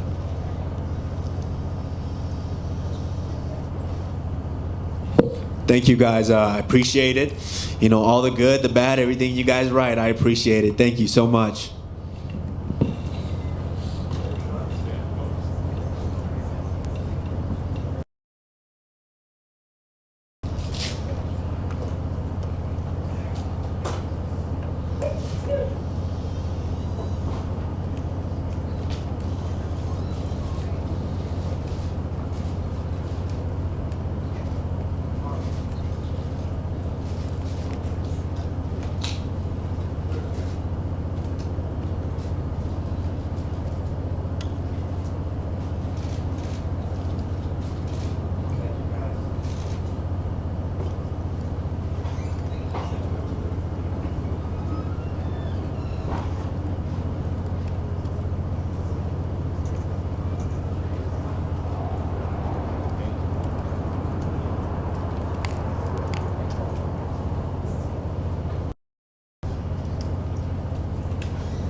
All right. The attendance was 14,790. The gate was 4.035 million. The performance of the night went to Diego Sanchez and Johnny Walker, and the fight of the night was Garbrandt versus Munoz. Those guys all get 50 grand. Dana, great night of fights. Some controversy, of course, with Ben Askren's debut. It was kind of playing out right in front of you. So just wondering what kind of view you got into that and what you thought of that stoppage. Bad stoppage. And, we had a debate, me, the referee, and the commission over being choked out. I've been choked out many times before, too. And one of the things that you don't do is jump right up and say, what the fuck did you just do? It never happens that way. That was a bad stoppage. It happens. What are you going to do? It sucks. It was a good fight. I would say we've talked to both guys. Robbie said he'd love to run it back. Ben said he passes. He said he didn't want the fight to begin with. He took it, but he doesn't want to do it again. He'd like the Till Masvidal winner. and I think he said he's going to London as well. So He'd like the what? He'd like the Till Masvidal winner in London. We want to do the fight again, so we'll figure it out. Sounds good. Kamaru Usman, new champ there, looked pretty incredible tonight. Curious what you thought of his performance this evening. Yeah, I mean, you guys were there at the press conference. Woodley said, "What are you going to do to me? I do everything better than you do." So, and I told you guys after the RDA fight, I respect RDA a lot. And I use him as a gauge for guys when they're coming up. And he looked so good in that RDA fight. That was I knew after Colby turned down that fight that I wanted to do the fight with Usman. You walked over to Colby with about 2 minutes left in the fight. Obviously, he was caged with his belt and all that. I'm curious what the conversation was with 2 minutes left in the fight. What you had to say to him? No, there was just when there was a lot of ruckus going on over there in his area. He almost got into it with Mama Woodley at one point and everything. That was like the third time I'd gone over to him that night. So I just told him, listen, you're going to get this title shot. Don't fuck this up. Just relax. You and all you guys relax. If anything goes down, let our people handle it, and we're going to take you in the back in a little while here and do some interviews. That's all I said to him. So that's the fight to make then? Yeah. And lastly, let's ask about Jon Jones. I mean, it didn't get a finish, but he had a dominant performance. Almost got disqualified. So I'm just curious what you thought of his performance as a whole, and if you had flashbacks of Matt Hamill or something when he's got the... Yeah, it's always difficult when somebody does that. But it's a weasel move if you try to weasel out of the fight if you're not really hurt and try to win the fight that way. You didn't win the fight. You're not winning the fight. And much respect to Smith for being a stand-up guy like that, because it's a weasel move, and he could have copped out and he could have done it. I think the ref did a good job taking 2 points too. Yeah, and you look at the hand; it was right. Was it? It's one of those things. So much respect to Smith for doing what he did. Dana, I'm curious if you consider Brock an potential opponent for Jon. I think that Brock and Cormier want that fight. So I owe Cormier a lot. Cormier wants that fight. Cormier's going to get it. Okay. What time frame might that be then? I have no clue. I literally have not talked to Brock at all.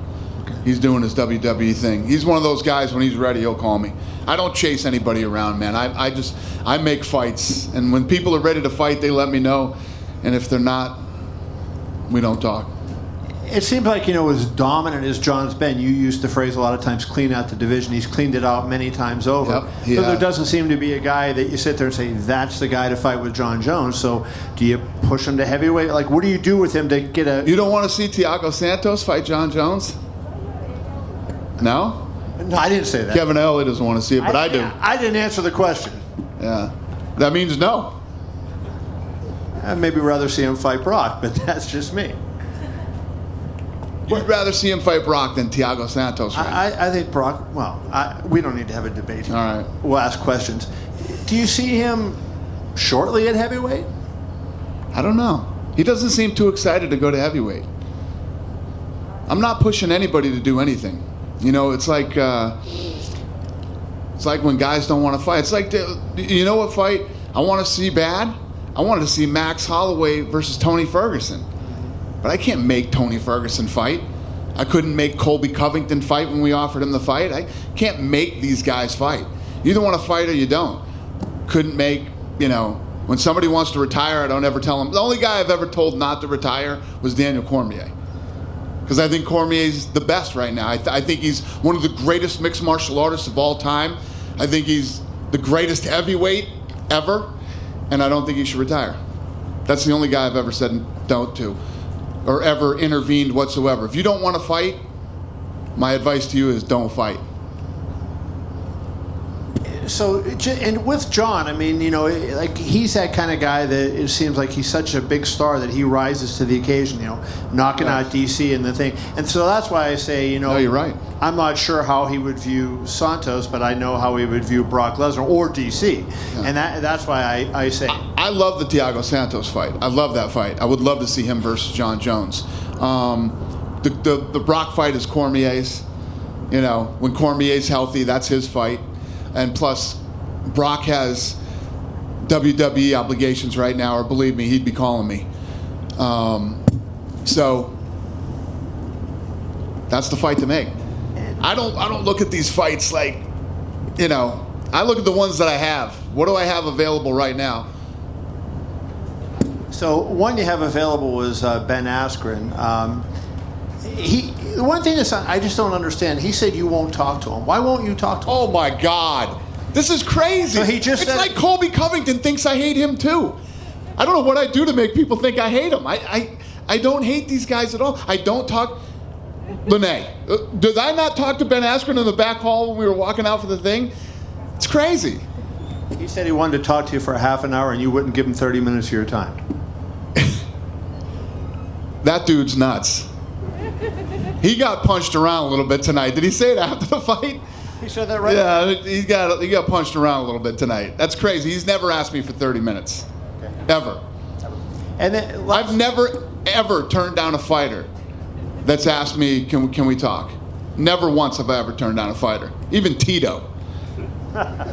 It's true. Never done it, ever. And then lastly, you know, Usman came in and talked about, you know, just trying to make an impact, you know, using his platform as the world champion to, you know, help people in Africa and whatnot. Do you think he has that kind of, you know, ability to do that, to like make a difference? And will MMA become more of a sport in Africa with you have 3 African fighters that are very big stars in the UFC? Do you think that Africa could be a place where you start to see more fighters come from? Absolutely, yeah. No, I mean, these guys were telling me that the level of talent out there is insane right now. You know, Israel was saying, when you go there and you see these kids that are there, and I imagine, because you guys know, most of you guys have been in the fight business all of your lives, and any places that have poverty, some of the hardest people in the world come out of there. So it wouldn't surprise me. And I think the fact is that, you know, probably up until 10 years ago, they probably didn't even know what MMA was. Hey, Dana, here in front. I'm curious, what do you make of Johnny Walker? You know, 3 KOs in the UFC. The only time he gets hurt is in the post-fight celebration. Yeah, this kid's awesome, man. This kid's special. And I think that I wish you would stop doing that shit after. There's no upside to celebrating like that after. The kick worm or whatever the hell that thing is that he was trying to do. It's just unnecessary. You don't need to do it. What you did already was impressive enough without the kick worm. I'm hearing that he's okay. I'm hearing, because it's all I've been terrorizing the medical staff about tonight. They're going to wait till Monday to get him an MRI because he said he was fine. All the symptoms look good after the fight, so hopefully that's true. He keeps saying he wants to wait a good amount of time before getting kind of thrown into the top contenders, but this guy wants to fight. This guy wants to fight every weekend, which I love. You know, when you are a rising star and you have the talent that guy has, staying active is the best thing you could do for your career. So, I don't know. We'll see. Yeah, we're not looking to throw him in against anybody serious anytime soon. Getting back for a second to Ben Askren, outside of the other stuff, was there anything in the cage that impressed you, or what was your thoughts about him actually, his performance? About who? Askren. Askren? Well, obviously Askren's tough as nails. Lawler hit him with I mean, you guys saw him after. He looked like he got hit by a bus, and you know that damage was done in the first few seconds of the first round. And he came back. I don't agree with the stoppage, like I said earlier, but it happens. These things happen, and he's a tough guy. Yesterday, he came over to you at weigh-ins before the face-off, and you extended your hand to shake his hand. He didn't shake your hand. He was saying something to you. What was that? It was a very strange interaction you guys had. What was that all about? Shit, I don't even remember. I don't remember what he said, but I don't remember that I went to shake his hand, but he was telling me something in the middle of all of that, and I don't know. I don't remember what he was saying. It was nothing serious, though. Nothing nothing worth telling you guys. I don't even remember. It was nothing serious. I think he wants you to go back at him more. He wants to start that like rivalry. Yeah, it's not there. It's not there. I don't dislike the guy. You know, I said some shit about him 5 years ago that obviously hurt his feelings really bad. And, you know, this guy talks shit about everybody. I said something about him 5 years ago and he can't get over it. I do not dislike this kid. I mean, that's why he's here. I brought him in and, you know, he weathered that storm tonight and hung in there, and he's a tough guy. And I look forward to seeing him fight again. Last thing for me, Cody Garbrandt is a guy that, you know, a year and a half ago, he was a guy that the UFC is pushing very hard, very marketable kid. 3 losses in a row now. What do you think the issue is with Cody? Yeah, the issue with Cody is, man, he just won $50,000 tonight. I mean, that kid is fun. He's fun to watch. And he got clipped, and he got hurt. And I think he just went into war mode, man. He knew he was hurt. So he said, I need to take him out right now. And he just started bombing, trying to finish that fight. And it was one of the most exciting few minutes of a fight that I've seen in a long time. You know, he's that kid. He gets clipped, he got hurt, and he went into war mode. Thank you. Hi, Dana. Hey, buddy. Here. Hey. I'd like to hear about Thiago Santos. Why do you think Thiago Santos is the best fight for Jon Jones, or a good fight for Jon Jones? Well, who else do you think should fight him? I agree with you. Other than Brock. Kevin Ollie wants Brock. Who do you want? I would prefer Thiago. Who? I would prefer Thiago. Who do you say? Thiago. Thiago. Oh, good. All right, we're on the same page then. All right, your question sounded like you wanted me to pick somebody else. No. Okay. Just listen, Thiago looks unbelievable at that weight. He's big. I like his fighting style. And when you put Jon Jones in those type of fights, Jones shines. Jones sort of is one of those guys who rises to the level of his opponent, you know? And Smith is usually a very aggressive guy. But when you think you know what you're going to do until you actually get in there with Jon Jones and start fighting him. You know, tonight you saw flashes of brilliance with Jones. Some of the combinations that he put together and threw, I turned around and looked at Zac Efron and said, Jesus Christ, this guy's so fucking good. I mean, you guys had to say it a few times during this fight tonight, man. Some of the shit that Jon Jones threw is ridiculous, you know? And I think that Thiago Santos is the type of guy that's going to come in, be aggressive, move forward, and give you the kind of fight that you're used to seeing Jon Jones in. And thinking about another Brazilian, how do you see Johnny Walker's future? So bright. That guy is so talented. He knocked out Misha Serkinov like this, like it was nothing. Set him up for the knee, and it's one of the nicest flying knees you'll ever see. It was incredible. That guy is super talented, and I hope he's okay, and I look forward to seeing him fight again. Dana, over here, you mentioned Jon sort of rising to the level of his opponent, and this era of super fights. I mean, is it satisfying for you, sort of looking at the next couple years of Jon's career playing out as him just taking on the #1 contender in the division, rather than kind of pursuing those super fights? Let's say that again. What's the question? Is it satisfying when you consider the next couple years of Jon Jones' career for him to just fight the #1 contenders in the division rather than? Yeah, listen, I think that, you know, Jon Jones wanting to stay in his own lane and continue to pick off the guys that come up behind him, there's nothing wrong with that. I mean, that's normally what people do. I mean, that's the norm in any division, in any fight, whether it's boxing or wherever. But I think that we expect so much from Jon Jones. You know, you want this guy to move over here and do this and fight this guy and all this stuff. I do too. I mean, I would love to make all those kind of fights.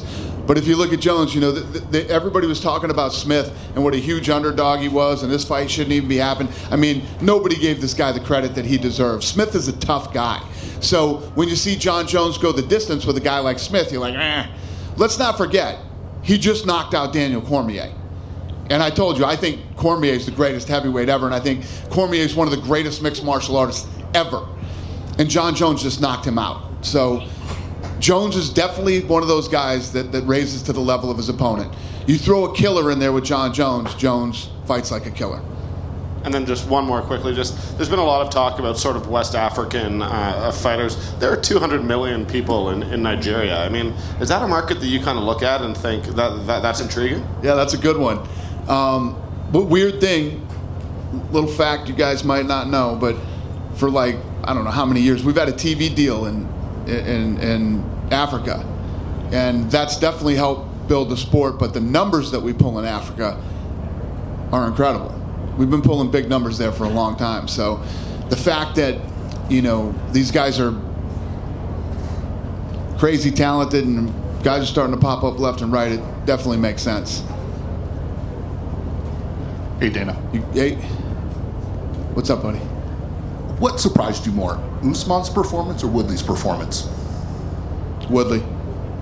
I expected Usman. I like I said, after the RDA fight, Woodley looked less than flat tonight. He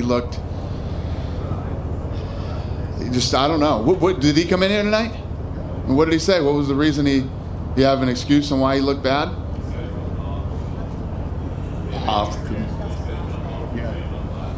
Yeah, I didn't know if Woodley was going to come in here and, say he was hurt or something happened or something like that happened. But yeah, he didn't look like Woodley tonight. He looked flat. I mean, he completely got out wrestled all night. But I figured this would be what I loved about this fight and what I thought was going to make it a great fight is that I knew Usman would go after him.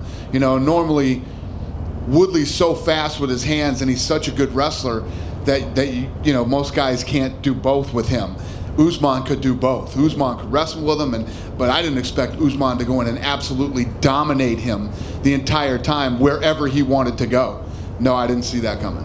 And then last question, Edmund Tarverdian asked me about the performance bonuses, and when I told him who got it, he seemed a little disappointed. No, you know what? As he should be. As he should be. This is one of those tough nights where you look at Edmund's performance. Diego Zabit and Jeremy Stevens was a good fight. Zhang looked good. If you look at who she beat, and she was ranked number 15, right? She put on a good performance. Pedro Munoz, he's got to be devastated that he didn't get it. But these guys that didn't, and the people that I'm talking about, I'll send them a little extra something too. They didn't get the 50,000, but if you look at who I gave it to, Diego Sanchez, right? Johnny Walker and Garbrandt and Munoz for the fight of the night. It's pretty tough to debate. What'd you think of Shabazi? If you look at Usman just dominated Tyron Woodley for every second of that fight. Right. He probably should have, so I'm going to have to write some more checks. What did you think of Shabazi for being 21? Unbelievable. Unbelievable. 9-0, 21 years old, and looked fantastic tonight. He completely shut him down. And you could tell Edmund, relax, he's going to get some money. I'm going to send him some money. All right? Dana, right here. You mentioned Weili Zhang, and what do you see next for her? She's number 15. She got the unanimous against Tisha Torres. I believe Tisha's number 7 right now. Yeah, I think she's 7. Yep, she came in at 7. So this girl's in the top 10 now, and she looked damn good against Tisha. And Tisha's fast. Tisha moves a lot. Tisha's hard to hit. Tisha's a really good wrestler too. She looked really good tonight. And when you think about when we went in a few years ago and did the Ultimate Fighter in Japan, the level of talent was very low, but boy, it's moving quick now. And we're building the Performance Institute that we're opening this summer. We're going there in June for the grand opening. 3 times bigger than Las Vegas's. So you're going to see a lot of talent. I'm doing that one. I'm opening 3 in Mexico. I'm going to do 1 in Puerto Rico. And then I'm looking at other territories to open Performance Institutes in. When you guys see what we do in the next 5-6 years, and I say this to you guys, for those of you that have been around for a long time, I feel like every year we take the sport to another level. and we've done impressive things in the last 18 years. I'm going to blow you away with what we do in the next 7. We're literally going to change the entire game, man. I've been working for the last year on a lot of fun shit. And in the next couple of weeks, I'm going to announce some of the things that we're working on. And it's big, it's fun, it's game-changing, and I'm looking forward to it. Good stuff. Finally, can you give us those numbers again? You came in kind of quick. Yes, ma'am. The attendance was 14,790. The gate was 4.035 million. Performance of the night was Diego Sanchez and Johnny Walker, and the fight of the night was Garbrandt versus Munoz. All those guys won $50,000. You guys good? No? Yeah, go ahead. Let's get him a mic. Oh, spilled Kevin's Diet Coke. Thanks, Dana. Just wondering if you have had any rough idea of what you wanted to do next with Tyron Woodley? I don't know. I think Woodley needs to go, take some time off, spend some time with his family, and he'll call me and we'll figure out what's next for him. It's tough to talk out. I mean, especially after a loss like that, what's next for him? The question is, what does he want to do? Tyron Woodley's made a lot of money. He's done well. So, who knows? Who knows where his head's at and what he's thinking? Thanks, man. Good night, you guys. Have a great weekend.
John, what's up, guys? Congratulations on your victory. No, you didn't get the finish that you probably would have wanted, but still, overall, I know it's still fresh and you haven't watched it yet, but how do you feel about your performance tonight?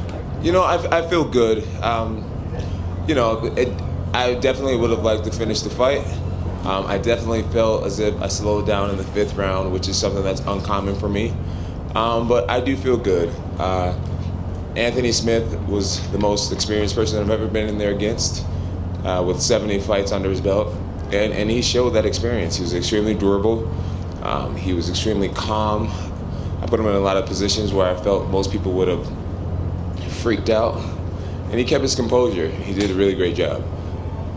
A little bit of an odd sequence, of course, with the point deduction. I mean, you had the illegal knee. It looked like maybe there was an illegal kick before that as well. I don't know if that landed or not, but give me an idea kind of what was going through your head as those sequences unfolded, and were you worried? Because we were told that because the foul was ruled intentional, if Anthony could have continued, you would have been disqualified. Yeah, that was. The first kick, I definitely aimed for his body, and that's where it landed.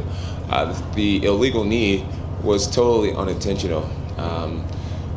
In the moment, I felt his body language rising. I felt his body, rising. And I thought I was getting ready to time a great headshot right after he got off of his palm.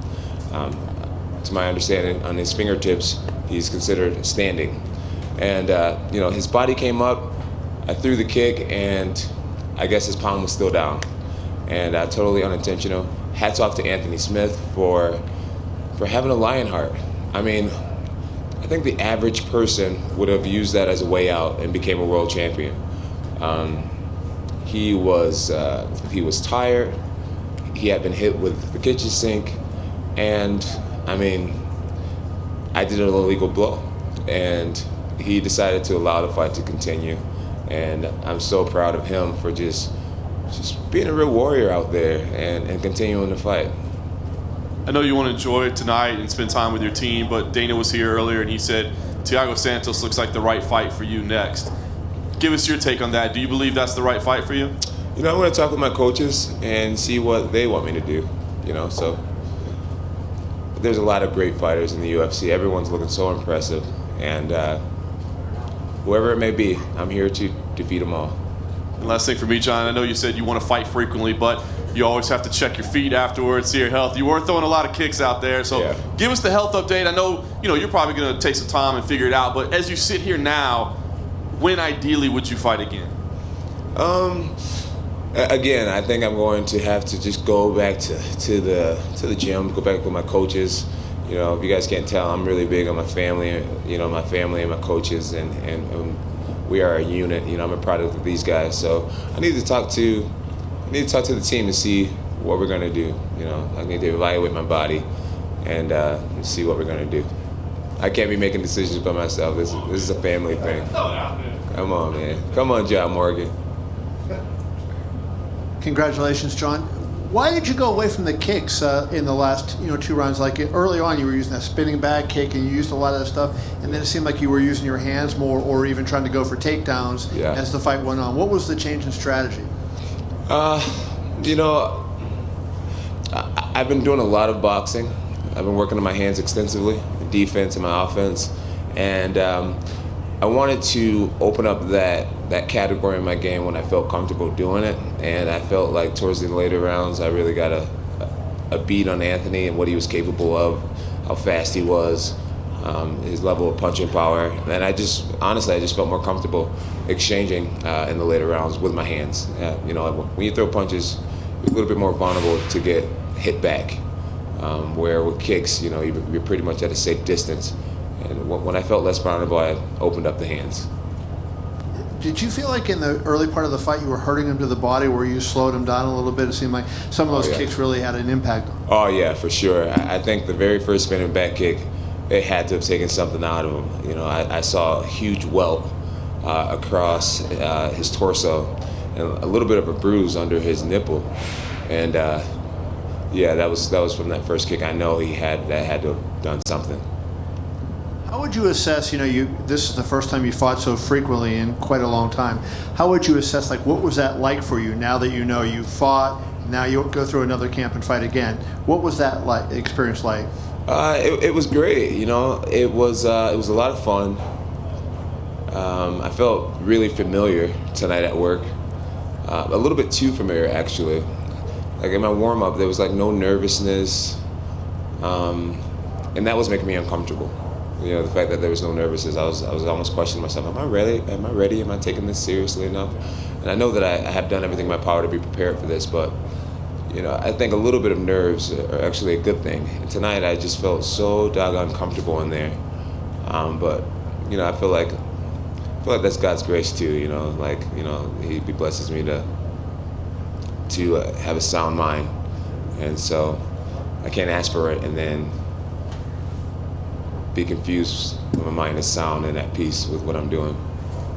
Last question for me. When you talk about the nerves and all this stuff going on, it seems like heavyweight would do that. And I was asking Dana about you fighting Brock, right? And I remember at UFC 214, you seemed pretty motivated by that fight.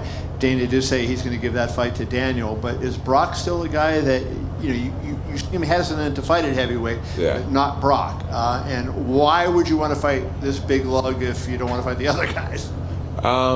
Well, I figure if I'm going to make the gamble, you might as well go extremely big, right? Go big or go home. And a Brock Lesnar fight,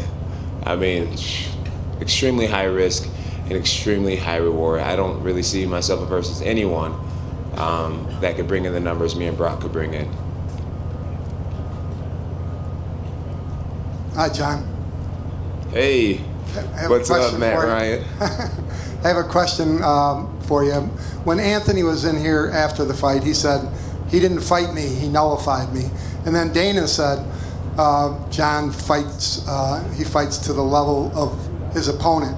Would you reflect on that a little bit? Because it does seem like you didn't want to waste too much energy, and you prepare for your fighter, the person you're going to fight, and you do what you have to do. Yeah, I feel like in the last round, yeah, I definitely could have done more. I'm not really proud of my 5th round, holding him against the cage like that. But at the same time, there's a beloved Randy Couture who made a whole career out of the way I fought in the last round, holding people against the cage and just chipping away at them. I totally fought Anthony. If you look at the stats will show that I totally fought Anthony. And I feel like it was his job to get off the cage. It was his job to make it a fight. He was the one losing. Anthony's very durable, and he's known to come back and win, even in the worst situations. You can beat the crap out of him for 3 rounds, and at the very end of the 3rd round, he can knock you out. He's known for that. So in a world championship fight, if he's going to allow me to hold him against the cage, I'm going to do that. At the end of the day, it's about impressing the fans and being entertaining. And I have a lot of pride in being that. But I feel like rounds 1 through 4 was what the fans wanted to see. And then the 5th round was for me in my camp, just to take home that new belt. Jon, what was it like for you? I mean, you've been through everything you've been through over the last few years, and yet you go into this moment in the 4th round where you're waiting on your fate to be determined once more by Herb Dean. What were those seconds like for you? It was nerve-wracking. It was nerve-wracking, really. I just started to pray. I was just hoping that it wouldn't go down like that. I had flashbacks of the Matt Hamill fight, and I was just thinking, oh my goodness, please tell me this isn't going down like this. And I was just looking at Anthony, and I felt like we locked eyes at a moment, and I kind of gave him one of these, like, yeah, you're all right, look, get your ass up. And sure enough, he showed the heart of a lion. Hats off to Anthony, man. He could have done it the easy way, and took that option out. But instead, he stayed in there, and I owe him a beer. At least a beer. Yeah, and the other thing I wanted to ask you is that, like Dana's talked about Thiago Santos being next for you, and I think like the reaction's like, how do you view it? I mean, I know you want to stay in this light heavyweight division, but where you are in your career, isn't there some thought to taking on the most high dollar fights that you can take on as well? I think all these younger fighters should get their opportunity at a world title. When you sit in my position, it's like, who am I to deny people? But I'm not going to really talk ahead too much. I'm going to get with my coaches, and we're a close, tight-knit family, and this career is not mine; it's all of ours. And we're going to talk about who we want to fight next, what we want to do next, and just play it like that. Hey, Jon, in front over here to your right. What's up, man? Congrats, man. Thank you. I wanted to ask you about the knee again, going back to what you said earlier about the rule, whether it's the palm or the hand. What's interesting is that if you had done that in California, that would have been completely legal. It would have been an illegal knee. It's illegal in Nevada because of just the different rules about which hand is which. Is that confusing for fighters? I mean, it's like, if that was in California, again, that would have been a legal knee, but here, it's not. It is confusing. It's a little confusing, but I'm not going to blame the rules or whatnot. I just need to be better. I need to be a professional and know where I'm fighting. If I'm in Nevada, I guess the difference from here to here is it can change a career. It could change what your record is, So I made a mistake. It was an honest mistake. I'm sure because it's me, fans are going to be like, this dude fucking cheated. He's such a cheater. Poking people in the eyes, and now he's kneeing people in the head. I just got to learn to, take it and keep on ticking. I'm curious, what was, I don't know if you watched that earlier in the fight, Johnny Walker, light heavyweight in your division, had another impressive knockout. What are your thoughts on him? It's like, is he like the next coming of a Jon Jones type guy? And I think there will only be one Jon Jones. But I didn't see the fights. I did get to see Tyron Woodley's fight, but I didn't get to see any of the earlier fights. And I'm excited about the future of the light heavyweight division. I really feel like God anointed me to be a fighter, and I'm going to have to take on every comer. And the confidence that I had as a 23-year-old facing Shogun Rua has only grown. I believe in myself tremendously, and no one said my job was meant to be easy, but I felt like I'll always make a way to make it happen. And then last thing for me, what is an whoopsie-doo fighter? Oh, a look-see-do fighter. That's what A look. right? Yeah, you know what? I actually got that from my original fight team. I won't give them a shout out because I think they're assholes. But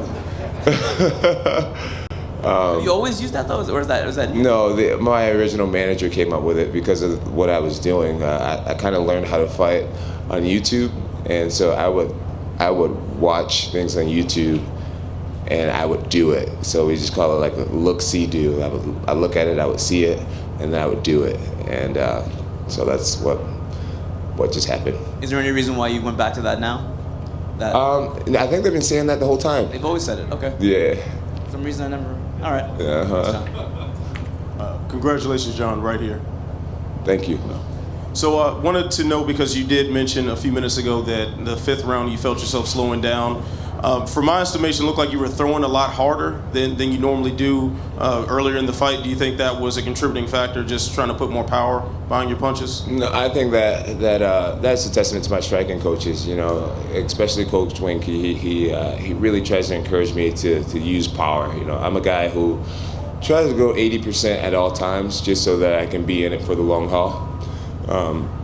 You know, I believe guys who swing with a 100% power, you know, you just pay when you miss. So I like to be, you know, I'm always preserving a little energy in everything I do. And in the 5th round, man, like I said, you know, I feel like the first 4 rounds is what the fans really wanted to see. And the 5th round was really just for me and my family, you know, just to secure the belt. Sometimes you got to do things for the bigger picture. And that was just secure the win. It was up to Anthony to get himself off the cage and to make it a fight again. But if he's going to allow me to be there, then the smart thing to do, even though it's not entertaining, just hold him there.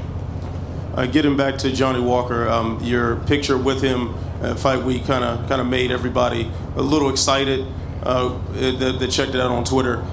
So when you took that picture, were you sizing him up? No. Just, you know, I try to introduce myself to everyone. I feel like giving guys mean mugs and all this type of stuff is showing them too much respect. At the end of the day, I feel like this is my time, this is my era, and I was meant to be here and be a great champion. This belt here is supposed to be covered in red rubies already, and I got a new challenge, and that's to get this thing covered in red rubies, and that means I'm gonna have to beat a lot of ass. And I am up for the challenge. So yeah. What's up, my man? I think most fighters, to receive a 2-point deduction, especially in the 4th round of a championship fight, would freak them out. How did you feel when it was just a? The 2-point deduction or whatever. It was a little nerve-wracking, but I felt like the fight was in control. I knew, despite the point reduction, the only way he could win the fight at that point was to somehow get a knockout. And I was pretty aware of that. And I just kept praying in between the rounds, and every moment I had a break to talk to God, I just continued to talk to him. And I knew everything was gonna be all right. All right, I was gonna say, you guys slowing down on questions. I got an after party to go to. I sure will get out of here. All right, I don't want to keep you too long. You know, among all your attributes that we talk about so much, I think one of the things that doesn't get talked about enough is your composure. That's one of the things that sets you apart and makes you one of the greatest, if not the greatest. Thank you. How do you do it? Composure. I don't know, man. I don't know, honestly. Are you into visualization, meditation? Visualization, yeah. I visualize a lot. I meditate a lot. I just know, you know, I ask myself in times of like trouble, it's like, Jon, do you want to make your situation worse or do you want to make it better? And I like to make things better when I'm in shitty situations. And I know the best thing I can do in the moment is just try to relax, stay calm, focus on what I can control. And that's breathing, staying positive in the mind, and letting it happen.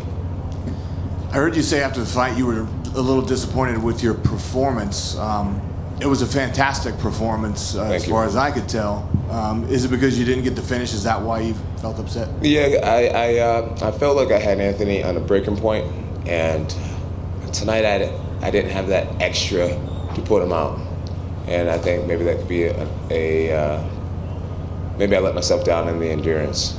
So what I will do is work a lot harder for my next fight, and that's all I can do. Well, because in the third and fourth round, there were some moments where I really thought, you're about to finish this right now. Yeah. And is that what you're talking about when you said, because he's extremely durable? And He's extremely durable, yeah. There was moments like when he was sitting on his butt, and I had him against the cage, and I was throwing lighter punches, and there was moments where I had him in the front headlock position, and I had his back, and my punches weren't effective enough, and I think that was strictly related to cardio. If I had a stronger gas tank tonight, my punches would have been harder, longer, and so I'll work on that. And my last question is, you said that you enjoyed actually having an opponent where there's not this rivalry and all this trash talking going on. It kind of seems like all the up-and-comers that are in your division that are gunning for you, it's kind of the same way. There's not really any more bad blood. It's all younger guys that are up and coming. So you look forward to that road? I'm sure there'll be more bad blood. I'm sure there'll be more bad blood.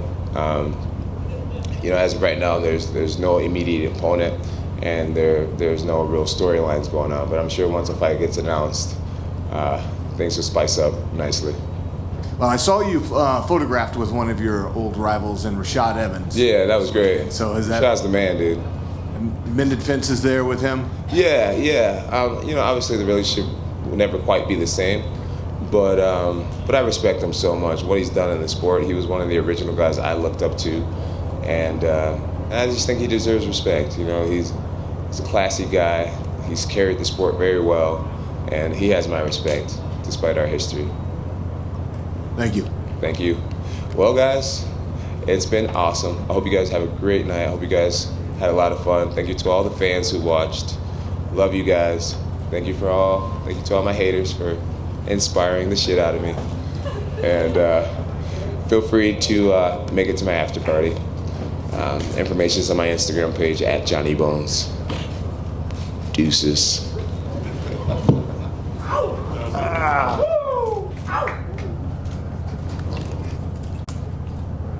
Looks like Ric Flair up there. Bell shining.